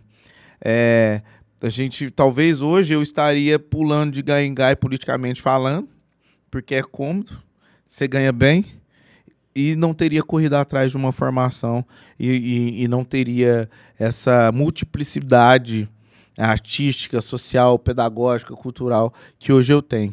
Então, é importante, sim, a gente se ver nesses lugares, se ver nesse espaço, e a gente fazer parte desse espaço, entender que esse espaço é nosso. E não é na força, porque é nosso mesmo. Culturalmente, né, de novo falando, a gente não sai dessa palavra cultura porque não tem como. Nós temos o hábito de... As nossas famílias, em sua maioria, são famílias que, academicamente, a evolução acadêmica não acontece tanto. Eu vou dizer, a minha família, minha casa, minha mãe era técnica de enfermagem, formou na escola técnica da UFA. Eu estudava na ESEB e ela falava para mim assim, você pode tudo que você quiser, desde que você não passe em cima de ninguém. E aí quando eu quis fazer faculdade, ela queria que eu fizesse direito, eu quis fazer jornalismo, ela não brigou comigo, deixou eu fazer jornalismo, eu fiz a faculdade. E aí eu enxerguei que aquele mundo, igual você falou, abre a mente, né? A gente, quando você vai estudar certas coisas, certos posicionamentos, a questão do senso comum, antropologia, eu falo, todo mundo tinha que estudar antropologia. Todo mundo. Eu descobri que eu era preto na universidade. Sim, acontece muito. E outra, a gente foi criado para não gostar de nós mesmos. Nós fomos criados para... Quem quer gostar de uma pessoa que fala que ser preto é feio, seu cabelo é duro, você não é tão bom assim? Não quer. né? E aí a gente vai chegando ao ponto de que eu, por exemplo, eu fiz faculdade de jornalismo, fui trabalhar na Câmara Municipal. Digo de passagem, continuo na Câmara. Mas você ficou parada lá? Não. Eu amo outras coisas, mas eu também amo a política. Sim. Amo. Eu falo que amo as pessoas. Ah, não, eu amo. É uma relação de amor que eu tenho por questão política. Escuto cada coisa das pessoas por questão política, ok, sua opinião, e eu permaneço gostando e estando na questão política. Priscila ficou parada só lá? Não. Porque eu também, esse passar na faculdade me fez querer mais. Igual você falou, eu estava falando esses dias, eu queria fazer licenciatura agora, que eu sou bacharel em História. Eu sou apaixonada em História. Meu sonho é conhecer o Egito. Minha filha, estudando agora na época da pandemia, ela o livro lá da escola dela tinha um negócio 3D que você entrava nas tumbas, nos lugares. Gente, eu fiquei encantada com aquilo. Eu falei, meu Deus, que coisa maravilhosa. Porque na minha época a gente estudou, mas era só livro, só da biblioteca pública, a gente não tinha livro em casa. E isso lá na minha casa, você vê isso toda hora. Você imagina você estando lá. Então, assim, história me encanta. Tanto que quando ela foi estudar, ela começava a falar, eu falava, você vai estudar isso, aquilo, coisa que eu estudei há 30 anos atrás, e que eu lembro até hoje, porque é algo que eu considero importante. E o querer mais. E aí eu introduzi isso na minha casa. Meu filho formou, agora acabou de formar, e por quê? É importante. Você não precisa de deixar de ir para o Congo, para o Carnaval, para a folia, para nada para estudar. E se torna uma referência. Você pode fazer tudo. E se torna uma referência, porque eu vejo ele, a gente não tem uma proximidade, mas eu estou sempre vendo uma coisa ou outra, a gente se segue nas redes sociais e se torna uma referência no meio. Então, ele continua tocando a música dele, continua desfilando no terno, e ao mesmo tempo, além de ser essa referência, quebra um tabu de anos e anos que foi introduzido na cabeça de muitos nós pretos que estávamos envolvidos com a cultura. Porque eu não gosto de rótulo. Eu já disse isso várias vezes, eu odeio o rótulo. Não gosto. O rótulo prende a pessoa, reduz a pessoa numa coisa só, e ninguém é. As pessoas são múltiplas. E esse rótulo que muitas vezes acompanhou a galera preta que ou é jogador de futebol, ou é músico, ou é isso ou é aquilo, esses rótulos que, você vai... Não, você pode ser... Eu tenho um primo também que, assim, da minha família, parte materna, ele é, até hoje, a minha inspiração, que é o Wilton Paim, você conhece. Conheço. Então, assim, fez tudo, estuda, formou, toca, e não toca uma coisa só, toca muitas coisas e toca bem. Então, assim como o seu menino também, faz bem o que faz, e foi lá, formou, conseguiu. Então, isso vai abrindo um leque de oportunidades e de referência para todos aqueles que estão ali vindo. Porque eles vão ver e falar, não, é possível. É como se fosse uma chave, como se ele fosse essa chave que vai abrir essa porta onde várias pessoas vão passar depois por ela. A importância de ser múltiplo. Quando meu filho, quando ele entrou na faculdade, que ele começou a estudar, né, a gente via, porque estudar, trabalhar, tocar e tudo, a gente sabe a correria que é para todo mundo, de modo geral. Quando foi o último ano dele, o ano passado, que ele estava estudando para a OAB, e a gente fez todo um aparato para poder amparar esse processo de estudo e tudo, eu, enquanto mãe, quando ele chegou lá em casa, com essa OAB, primeiro que, assim, eu falo, eu encho a boca, primeiro, mãe, né, gente? A gente fala mesmo. Quando ele entrou lá em casa e passou, ele falou, mamãe, ele fez a prova, que ele passou. Assim, eu não sei em palavras, eu não vou conseguir traduzir. Todas as mães que estão me ouvindo sabem do contentamento que a gente tem. Enquanto isso, eu fiz um post no Instagram e eu coloquei uma foto dele na escola de samba. Primeiramente, eu pus uma foto dele com a minha mãe. Eu tenho uma foto lá em casa. Minha mãe faleceu, ele tinha 6 anos de idade. E a gente era muito novo, todo mundo muito... Eu tinha muito nova, meus irmãos muito novos. E a minha mãe nutria um amor por ele muito grande. Nós temos uma foto lá em casa, que no aniversário dele, ela está olhando para ele. Gente, você vê o amor no olhar dela. Então, eu usei essa foto da minha mãe. Eu pus uma foto dele de mestre-sala. Eu pus uma foto dele de capitão do Congo. Eu pus uma foto dele, meu menino pequeno, e escrevi na legenda o seguinte, o neto da Nuna. meu mestre-sala, meu capitão de Congo, meu músico, pus uma foto dele tocando, e agora meu advogado, meu doutor. Por quê? Está fazendo tudo que ele quer, que ele gosta, e está estudando. E está abrindo espaço, de uma forma geral. Fácil, jamais. Não. Para nós, mais difícil ainda. Igual ele passa por problemas. Primeira vez que ele foi no fórum, trabalha no escritório, foi lá no fórum com o rapaz do escritório que ele trabalha. E aí, a área dele criminal, e ele pede para ver o processo, ele do lado. Os dois de camisa, todo mundo fala, nossa, doutor, que bom que o senhor veio. Já trouxe o réu, tem um documento para ele assinar, já vou colher a assinatura dele aqui. Aí o advogado olhou para ele olhou para o advogado, aí ele falou, não, mas ele é advogado. Aí disse que a menina ficou vermelha, ela ficou... Ou seja, o advogado estava com o menino, e ele ainda tem a fisionomia muito de menino. Ele tem 28 anos e tem uma fisionomia muito jovem, né? Ele aparenta ter 17 anos tranquilamente, uma carinha muito jovem, ele é muito magrinho. Aí o advogado, dizendo que o advogado virou para ele e falou assim, eu não imaginava que acontecesse. Ele falou, isso é toda hora. Então, assim, ele hoje já é advogado, doutor Flávio Luz Júnior, né? E, mesmo assim, passa por questões de que, tipo assim, é mais fácil achar que ele é o réu do que ele é o advogado. E aí, levanta uma outra questão. O que faz essa mulher pensar que ele é o réu e não o advogado? Nós não estamos nesse espaço. Entendeu? Para ela ver um negro advogado, um preto advogado, é raridade. Ou então são aqueles que já se conhecem, tipo, porque tem alguns que já são um certo tempo, todo mundo sabe quem é. Mas um novo que está chegando agora é mais fácil considerar. Mas assim, eu falo porque é uma questão estrutural tão terrível e tão maldosa e tão massacrante, porque assim, ela se sentiu no direito, não sei se ela é branca, não sei se ela é preta, não sei, mas ela se sentiu no direito de já estabelecer uma situação ali. E aí, essa questão do racismo estrutural que tá dentro da sociedade, onde eu falo, no Brasil é muito difícil combater o racismo, porque o racismo velado, ele tá ali escondido o tempo todo.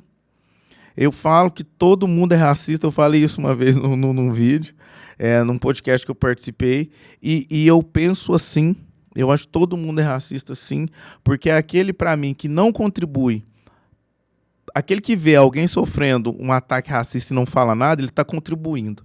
Aquele que ri, ele está contribuindo, e aquele que faz, ele está contribuindo. Então, se você não contribui para acabar, você contribui para aumentar. Então, é onde que eu me posiciono e que eu digo e repito que todo mundo é racista. E o primeiro passo que precisa fazer é assumir. Falar, não, eu sou racista, eu preciso mudar, eu preciso mudar minha forma de falar, de interpretar, de me posicionar, porque esse posicionamento que eu tenho, e que eu faço e que eu falo é ofensivo. Então, eu preciso mudar, eu preciso ser diferente. Então, assim, a menina se sente no direito. A pessoa se sente... E se você for falar para ela que ela é racista, ela vai falar que não. Não. É porque a questão do racismo no nosso país, ela é de uma forma que as pessoas acostumaram tanto a falar e a agir dessa forma que ela não enxerga como racismo. Ela enxerga que é natural ela analisar e entender que, observando, ela não enxerga que ele possa ser assim. E aí faça isso em vários momentos, né, em várias situações, e observa. Por quê? A análise geral é o seguinte, esse é um ambiente para não pretos, vamos dizer assim. Uhum. A cada 10 advogados, vamos supor que ela encontra lá, 3 são negros. Então, não é uma coisa comum. Então, ela se habitua que, de cada 10 réus, 8 são negros, 9. Então, ela se habitua a julgar que, comumente, os réus são os negros. E aí, como é que a gente muda isso? lá na base mesmo, colocando mais crianças na escola, introduzindo mais crianças nesses espaços, aparecendo nessas mídias, dando espaço para essas crianças ocuparem as universidades e ocupar as profissões diversas, ocupar o poder de forma diversa, ser representante de forma diversa, ser diretor de escola, chegar no ponto de ser alguém da área de direção pública, chegar ao ponto de ser médico, chegar ao ponto de você chegar no UAI, no posto de saúde, você, nossa, você falar, não, tem vários. É assim que a gente precisa. E combatendo quando acontece, colocando, não é assim, muda seu comportamento. Gente, tem pessoas que acham comum ainda fazer piada. Eu já escutei de várias pessoas que esse mundo está chato. Agora você não pode brincar mais. É claro que é chato, não é mais engraçado rir de uma pessoa preta, de uma pessoa loira, de uma pessoa assim, e a pessoa ter que rir junto. É chato mesmo para você. Para mim é Foi chato o tempo todo. Para mim foi chato sempre. Ter que rir das suas piadas. Foi constrangedor o tempo todo. E eu ter que achar aquilo engraçado e não poder fazer nada. Eu lembro que eu tinha uma época esses dias assim, a mãe de uma amiga minha, de longa data, uma vez eu fui na casa dela, e aí ela me trouxe à memória um fato que uma vez eu fiz, e aí depois eu tinha um costume, Priscila, de antes da pessoa fazer a piada, eu já fazia. Era o meu mecanismo de defesa. Era o meu mecanismo de defesa. Então, antes da pessoa fazer a piada, eu já fazia, porque daí já acabava. Sabe? Já morria ali, já o pessoal ria e tal, ficava como engraçadinho. Então, era o meu mecanismo de defesa. Hoje, eu sei falar não. Eu sei falar que está errado. E nem sempre eu sei falar não e sei falar que está errado. Porque tem vezes que eu calo. Quando tem vezes que eu vejo coisas que eu calo. No espaço onde eu trabalho, recentemente eu tive uma conversa com uma das pessoas que trabalha lá. Eu falei para ele, é porque ele falou, não, porque às vezes a pessoa não fala nada, não é eu que vou falar. Eu falei, mas aí você está errado. Porque se você vê uma mulher sendo abusada num trabalho e você não falar nada, você está sendo conivente com aquilo. Da mesma forma, se você vê alguém sofrendo um racismo, uma injúria racial no espaço onde trabalha e você não fala nada, você está sendo conivente também. Então você precisa falar, porque não é sempre que a pessoa vai falar. Às vezes o susto não nos deixa falar. Nos deixa falar. Às vezes é tão impactante, é algo tão... Você para, a vontade é de falar, mas você não consegue agir. Consegue. Naquele momento, às vezes, quando acontece, assim, a gente tem vários relatos de momentos que a gente passou assim, você não consegue responder. Você para, e aí depois você fala, nossa, mas por que eu não... Não, mas não falei nada. Na hora você assustou tanto que você não conseguiu falar. E, assim, da importância de outras pessoas que estão próximas, falar, peraí, não é... Não é assim, E aí onde eu falo, se você tá vendo, se você vê que gerou um constrangimento ali, se você riu, você tá contribuindo com aquilo. Entendeu? Aí volta onde eu falo, todo mundo é racista. Então se posicione, se manifeste, porque não é toda hora que a gente vai conseguir se defender, não.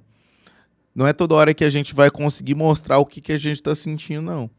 Às vezes a gente vai só calar, né? Então, que possamos viver numa sociedade onde verdadeiramente a gente consiga a olhar e a tratar as pessoas não pelo tom da pele, mas sim pelo seu potencial, pela sua capacidade, pelo aquilo que ela tem como expertise na vida, né? E Priscila, você também é redatora de uma página, de um perfil na rede social, no Instagram. E eu quero que você fale um pouco sobre. Sim, eu estou um pouco distante, né, do Cultura Preta. O Cultura Preta, o João Nicodemos, na época da pandemia, ele abriu um chamamento, né, para pessoas que quisessem participar do Cultura Preta. O Cultura Preta é uma página que tem o objetivo de divulgar e difundir ações, né, de pessoas pretas em âmbito nacional e até internacional. Inclusive, ele postou, né, ontem no nosso grupo que ele foi convidado pela Marvel, até na época que fez a entrevista com o pessoal da Marvel. Eu fiz uma entrevista com o pessoal da Marvel, né, uma entrevista exclusiva, eles fizeram com a gente, para poder divulgar algumas coisas, e ele foi convidado para assistir o Wakanda, olha, lá em São Paulo, a estreia Do Pantera Negra Pantera 2. Negra 2, direto ele foi convidado para assistir lá enquanto um redator, enquanto diretor de uma página que faz o fomento de ações de pessoas pretas no nosso país e fora dele. Então, assim, para mim, eu até tem um tempinho que eu não escrevo, porque é uma correria danada, mas a gente está sempre falando, né, a respeito de a gente ter um grupo, a gente fala a respeito de todas as coisas, da importância de termos esse espaço de divulgação. Né? Para mim é muito importante fazer parte da história do Cultura Preta. E surgiu na pandemia? Não, o site já existia, já tinha um tempo, né? Ele tinha um site e aí foi ganhando força na pandemia com o Instagram de um modo geral. E aí eu entrei no período da pandemia. Foi em 2020, foi quando eu entrei, né? Para poder fazer parte, para poder somar com o grupo. Certo. Muito bom, Priscila. Falamos sobre bastante coisa, né? Eu acho que quem está nos assistindo, que tem um costume de ir acompanhando as conversas para tentar descobrir qual que é o objeto dela, eu acho que vai ter muita dificuldade, porque não vai ser fácil, não está sendo fácil para mim, porque eu já estou aqui trabalhando a minha cabecinha, né, para tentar adivinhar. Então eu quero aproveitar o momento também para mandar um abraço para os ouvintes da Rádio Cidade. Você que está aí nos acompanhando ao vivo no YouTube, obrigado por nos acompanhar, por deixar o seu like, compartilhe esse trabalho, para que esse trabalho possa chegar também em diferentes níveis e grupos de pessoas, e que pessoas possam ter acesso a essa conversa, a essa compreensão. Falamos sobre gestão, você que está chegando aí agora, que está nos ouvindo agora, falamos sobre gestão cultural, falamos sobre agência de viagem, falamos sobre assuntos raciais. Então, assim, gente, tá muito recheado esse programa e você não pode deixar de compartilhar esse programa. Quero agradecer também ao Ale Porfílio Fitness e Saúde, alô Pitanga e companhia. Mandar um abraço pro Hernandes, pro Alisson, pro Leandro, meu personal, Pedro, Ana Luísa, quem mais? A Giovana na recepção, Marina. Gente, uma turma de profissionais de excelência que tem acompanhado esse trabalho, que tem me acompanhado lá, certo? Você pode ir lá em diferentes horários, diferentes momentos, o atendimento é o mesmo, porque lá é resultados reais com pessoas reais. Então, se você estiver procurando um lugar para você se encontrar dentro daquilo que você precisa enquanto peso, se você quer ganhar massa, se você quer perder massa, meu caso é perder, claro, né? Vocês estão vendo, né? Mas não deixe de procurar a Ale Porfírio Fitness e Saúde. Lá eles fazem acompanhamento nutricionista, faz uma lista de alimentação, assim, o trabalho é completo. E também agradecer também a Floriano Barbershop. Alô, Mair Floriano e Farney Ébano. Sempre tem cuidado aí, dando um tapa. Você está vendo que eu na estética eu tô em dia, né, gente? É um para cuidar do corpo e o outro para cuidar do cabelo. Então é isso aí. Nós vamos entrando agora também num momento muito importante na nossa conversa, que é onde a Priscila ela vai começar, né? Se é que ela já não deu essas dicas pra gente, ela vai começar a falar sobre esse objeto.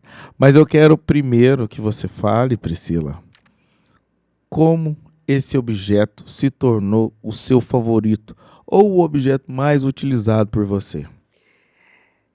Na verdade, esse objeto não é tão utilizado por mim, mas ele é um objeto que me remete a muita coisa boa. Ele é um objeto que assim me traz memórias afetivas maravilhosas. Eu estava com muita dificuldade de escolher um objeto. Eu tenho muita coisa, eu olhei várias coisas, mas eu falei, gente, esse objeto é o meu objeto favorito, né? Eu não tenho só um, tenho vários. 13, eu acho, com 13 unidades dele lá em casa. Não é só um. Vocês estão vendo, vocês estão ouvindo, né? Vocês estão vendo e ouvindo, né? Ela deu algumas dicas aí. Esse objeto, ele traz uma memória afetiva a ela, né? E ela tem mais de um desse objeto. Não são iguais, mas são de edições diferentes, eu posso dizer assim. Eu ia falar Geloucos. Não sei por que eu ia falar, não sei por que. Não sei por que veio Geloucos na minha cabeça. Eu ia falar, mas falei. Mas eu não sei por que veio Geloucos na minha cabeça. Não. Mas assim, e quando, né, você começou a se relacionar com esse objeto? 2000 2007. Não. Não, gente. 1997. 97? 97. Já tem o cabidinho, não era nem nascida. Não, já era. 10 anos. Já... 1997. Olha aí. Então, gente, eu vou ficar aqui em silêncio um pouquinho, enquanto isso vocês vão digitando aí no chat aí. Você que está ouvindo, você conhece, né? A Priscila não vai falando de cara, não. Às vezes, né, o Douglas tá aí assistindo. Segura um pouquinho a emoção aí, Douglas. Não entrega o ouro, não. Ele não sabe também. Não, então pode arriscar. Então pode arriscar aí também. Você que está nos ouvindo na Rádio Cidade, qual será o objeto favorito da Priscila, gente? É um objeto que remete a ela algumas memórias afetivas. Ela tem mais de um que não é igual, mas que tem essa lembrança, sabe? É gostosa. O que será que é esse objeto? Você tem mais dica pra gente, Priscila? Não. Sem entregar o ouro, hein? Porque tudo que eu falar agora eu vou revelar. Não tem mais. Não tem mais, gente. Então, e aí? Me ajudem, coloquem aí no chat qual é o objeto favorito da Priscila, gente. Qual que é esse objeto que ela tem, que é mais de um, que são 13. Não é o objeto mais usado, mas é um objeto que traz memórias afetivas importantes. Ele é um item de decoração. É um item de decoração. Bom, gente, eu vou me preservar aqui no silêncio aqui para me tentar pensar o que seria um item de decoração, memória afetiva. É de decoração, é de coleção ou não? Só decoração? Só decoração. Não, pode colecionar. Pode ser de coleção também.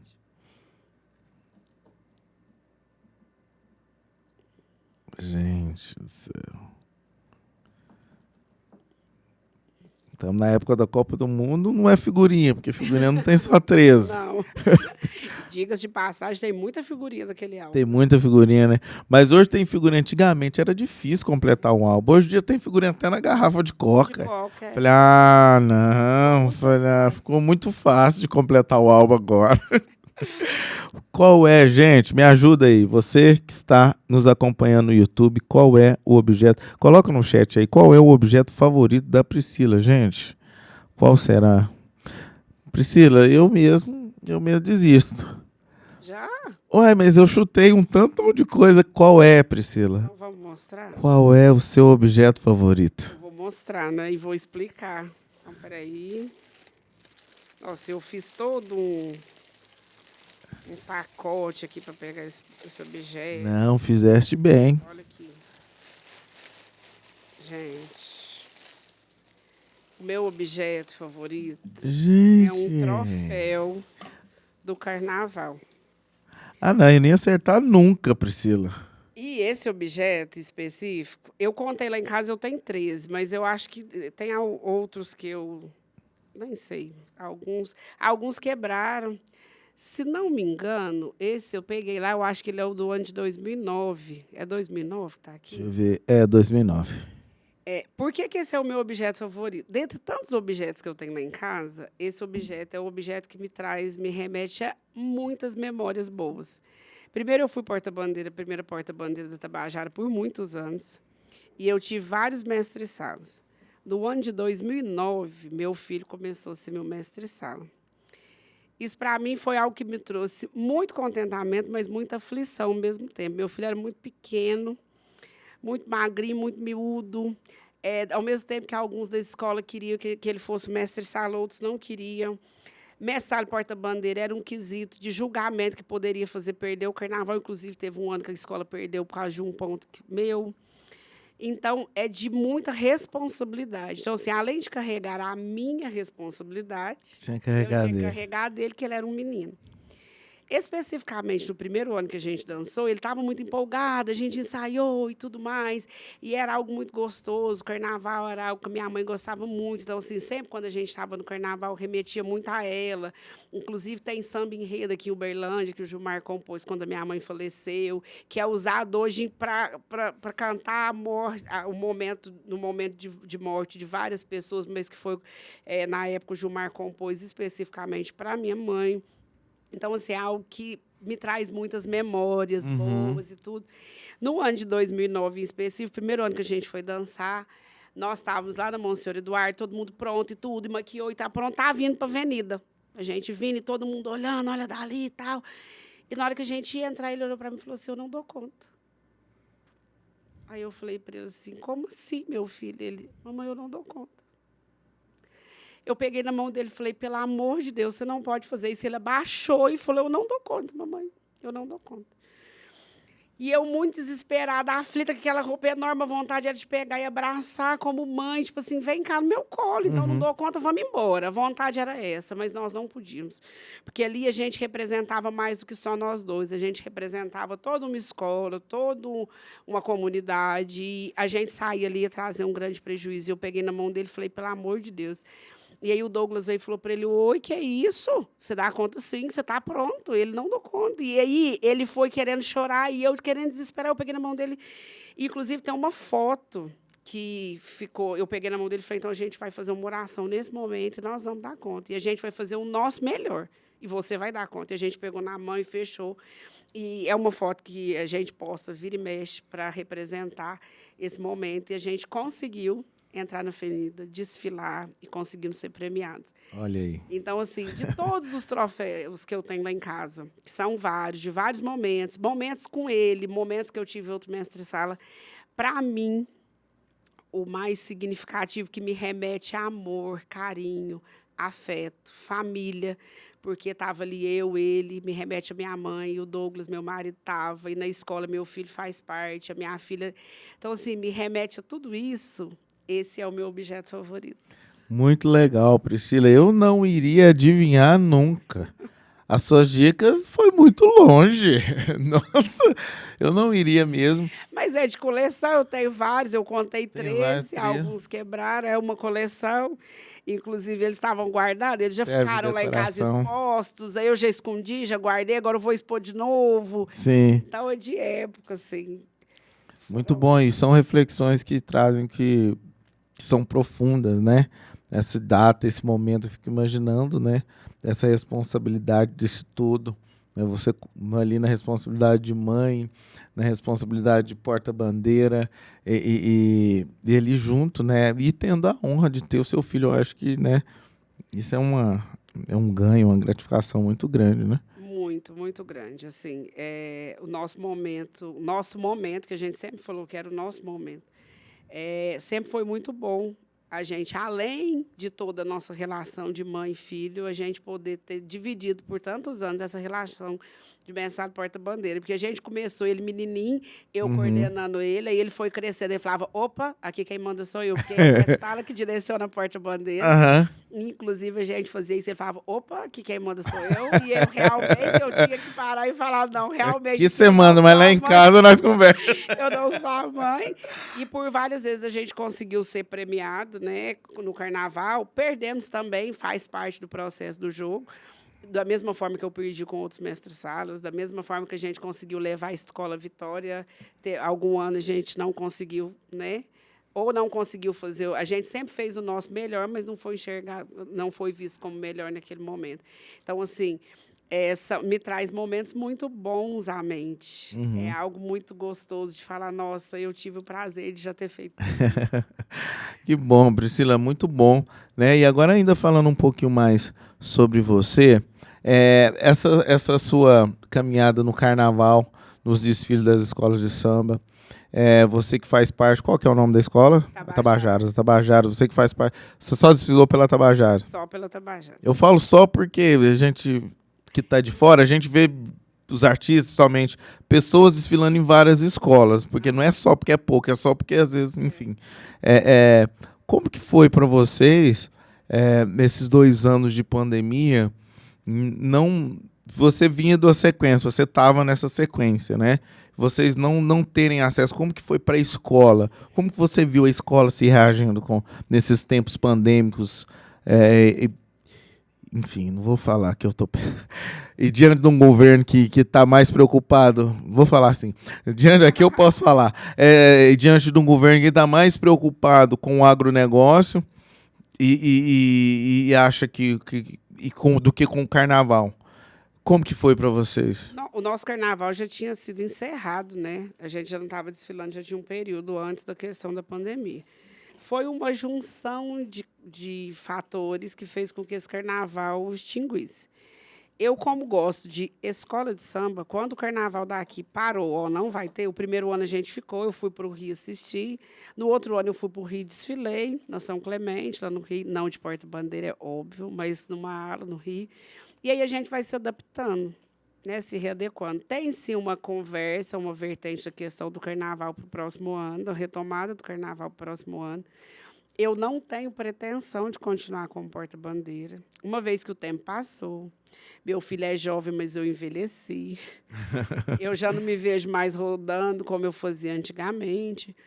Então, assim, para nós, o fim do carnaval foi algo que nós sentimos muito. Antes da pandemia, a gente sentiu muito esse fim. Tipo, nossa, realmente não teremos carnaval. A gente não vai ter aquela correria do ensaio, aquele processo de estruturação, igual de preparação. Eu, na escola, por exemplo, eu era porta-bandeira, mas eu sempre organizei documentação da área das crianças, ajudava na escrita de roteiro, de sinopse da escola, ajudava nessa parte documental, na questão de eventos. Então, assim, era toda uma rotina além do desfile.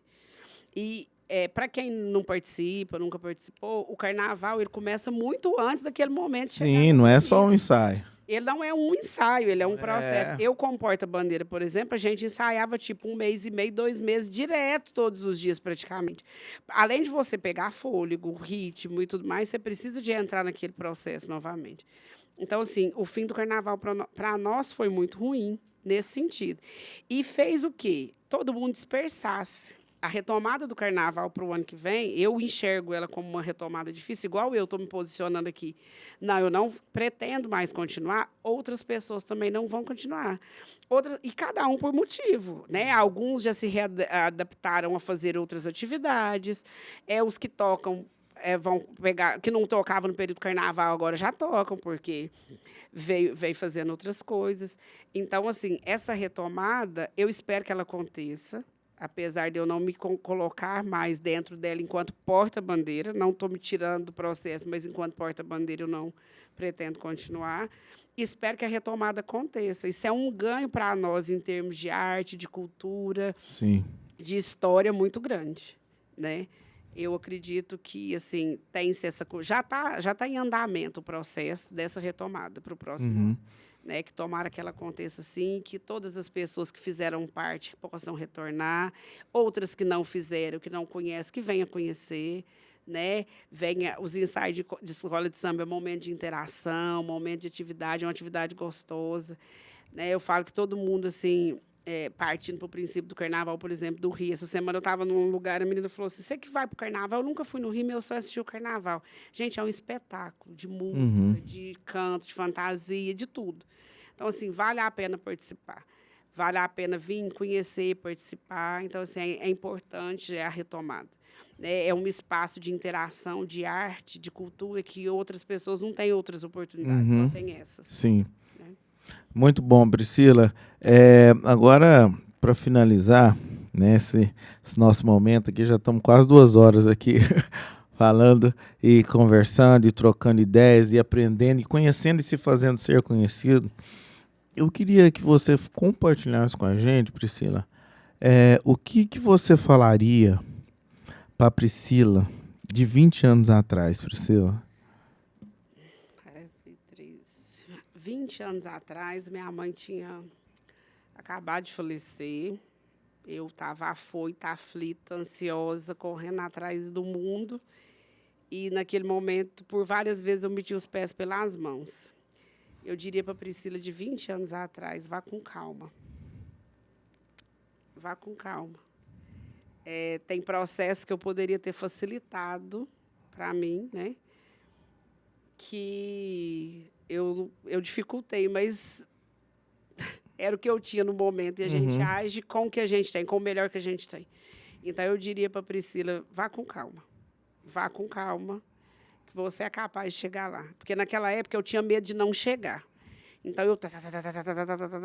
Tanto que, assim, minha mãe morreu e passou 8 anos depois, eu tive uma crise de pânico uma vez. E aí, na época, né, busca diagnóstico, busca tudo, foi resquício do luto que eu não consegui viver. Porque minha mãe morreu uma semana antes do carnaval. Minha mãe apaixonada com o carnaval. O presidente da escola, o Almir, na época, chega em mim e fala, Priscila, eu não quero te pôr nada, mas eu vou te esperar. Porque se você falar para mim que vai, você dá conta, eu vou te esperar. Se você falar para mim que não vai, eu vou correr atrás. E eu paro e faço uma análise assim, tipo, a minha mãe morreu numa sexta, foi enterrada no sábado, o carnaval era na outra semana. Eu parei e fiz a seguinte análise, o que a minha mãe ia querer que eu fizesse? Ela gostava do carnaval, eu vou. E eu não, naquele momento ali, eu sozinha, eu enxergava assim, toda decisão que eu ia tomar, eu enxergava assim, o que a minha mãe queria que eu fizesse, porque a minha mãe... E eu fui passando por cima até dos meus sentimentos naquele momento, de tipo assim, peraí, eu preciso de agora, do momento para mim, não. Então, eu diria para a Priscila, de 20 anos atrás, Priscila, vá com calma.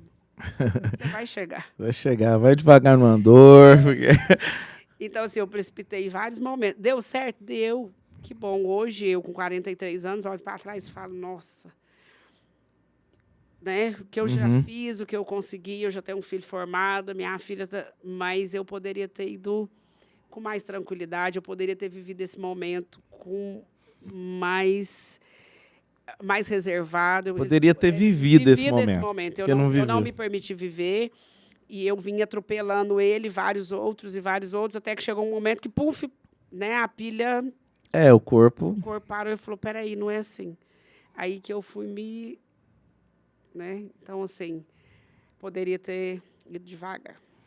Muito bom, Priscila. Quero agradecer, tá, você por ter aceitado o convite, por ter dado essa consultoria de gestão aqui para gente, para todos os ouvintes. Então, você que acompanha, você que é artista, que está nos ouvindo, você que acompanha nas nossas redes sociais, procura a Priscila, você que tem uma ideia, né, para escrever, você que tem um projeto e você não consegue, às vezes você já desenvolve esse projeto, mas você não tem recurso para esse projeto. Então procura a Priscila, pode ser no mesmo, fala de novo o contato do seu Instagram, pessoal, te achar lá. O Instagram da agência é @costa.eventos-e-viagens. Certo. Pode me chamar lá também, mas o meu Instagram pessoal é priscila.costax, com X no final. Certo. Então, você que quer acompanhar, você que quer alguém para te ajudar, né, você que está aí desenvolvendo o seu projeto no terceiro setor e entende que esse projeto, se ele tivesse um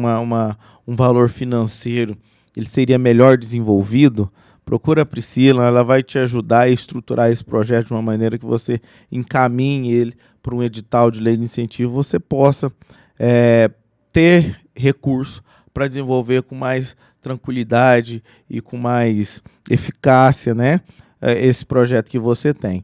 Priscila, muito obrigado. Valeu por ter vindo aqui, tá? Só tenho a agradecer. Eu que te agradeço o convite, né, por fazer parte desse seu projeto, como você falou que é o projeto do seu coração, é um filho seu, muito feliz em fazer parte, muito feliz em poder contar, dividir um pouquinho da minha história, né?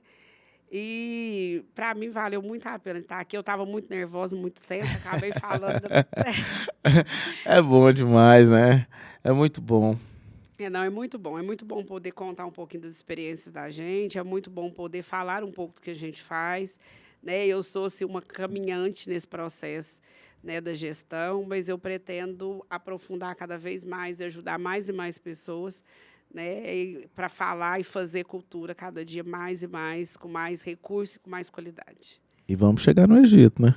Vamos chegar no Egito. O Egito é igual a Disney, já faz parte de projeto. Já deixou de ser sonho e ele já entrou na gama de projeto. Então, assim, ele já tem até uma planilha, ele já está estruturado. Então, caminhado. Estamos chegando. Alô, Egito, estamos chegando.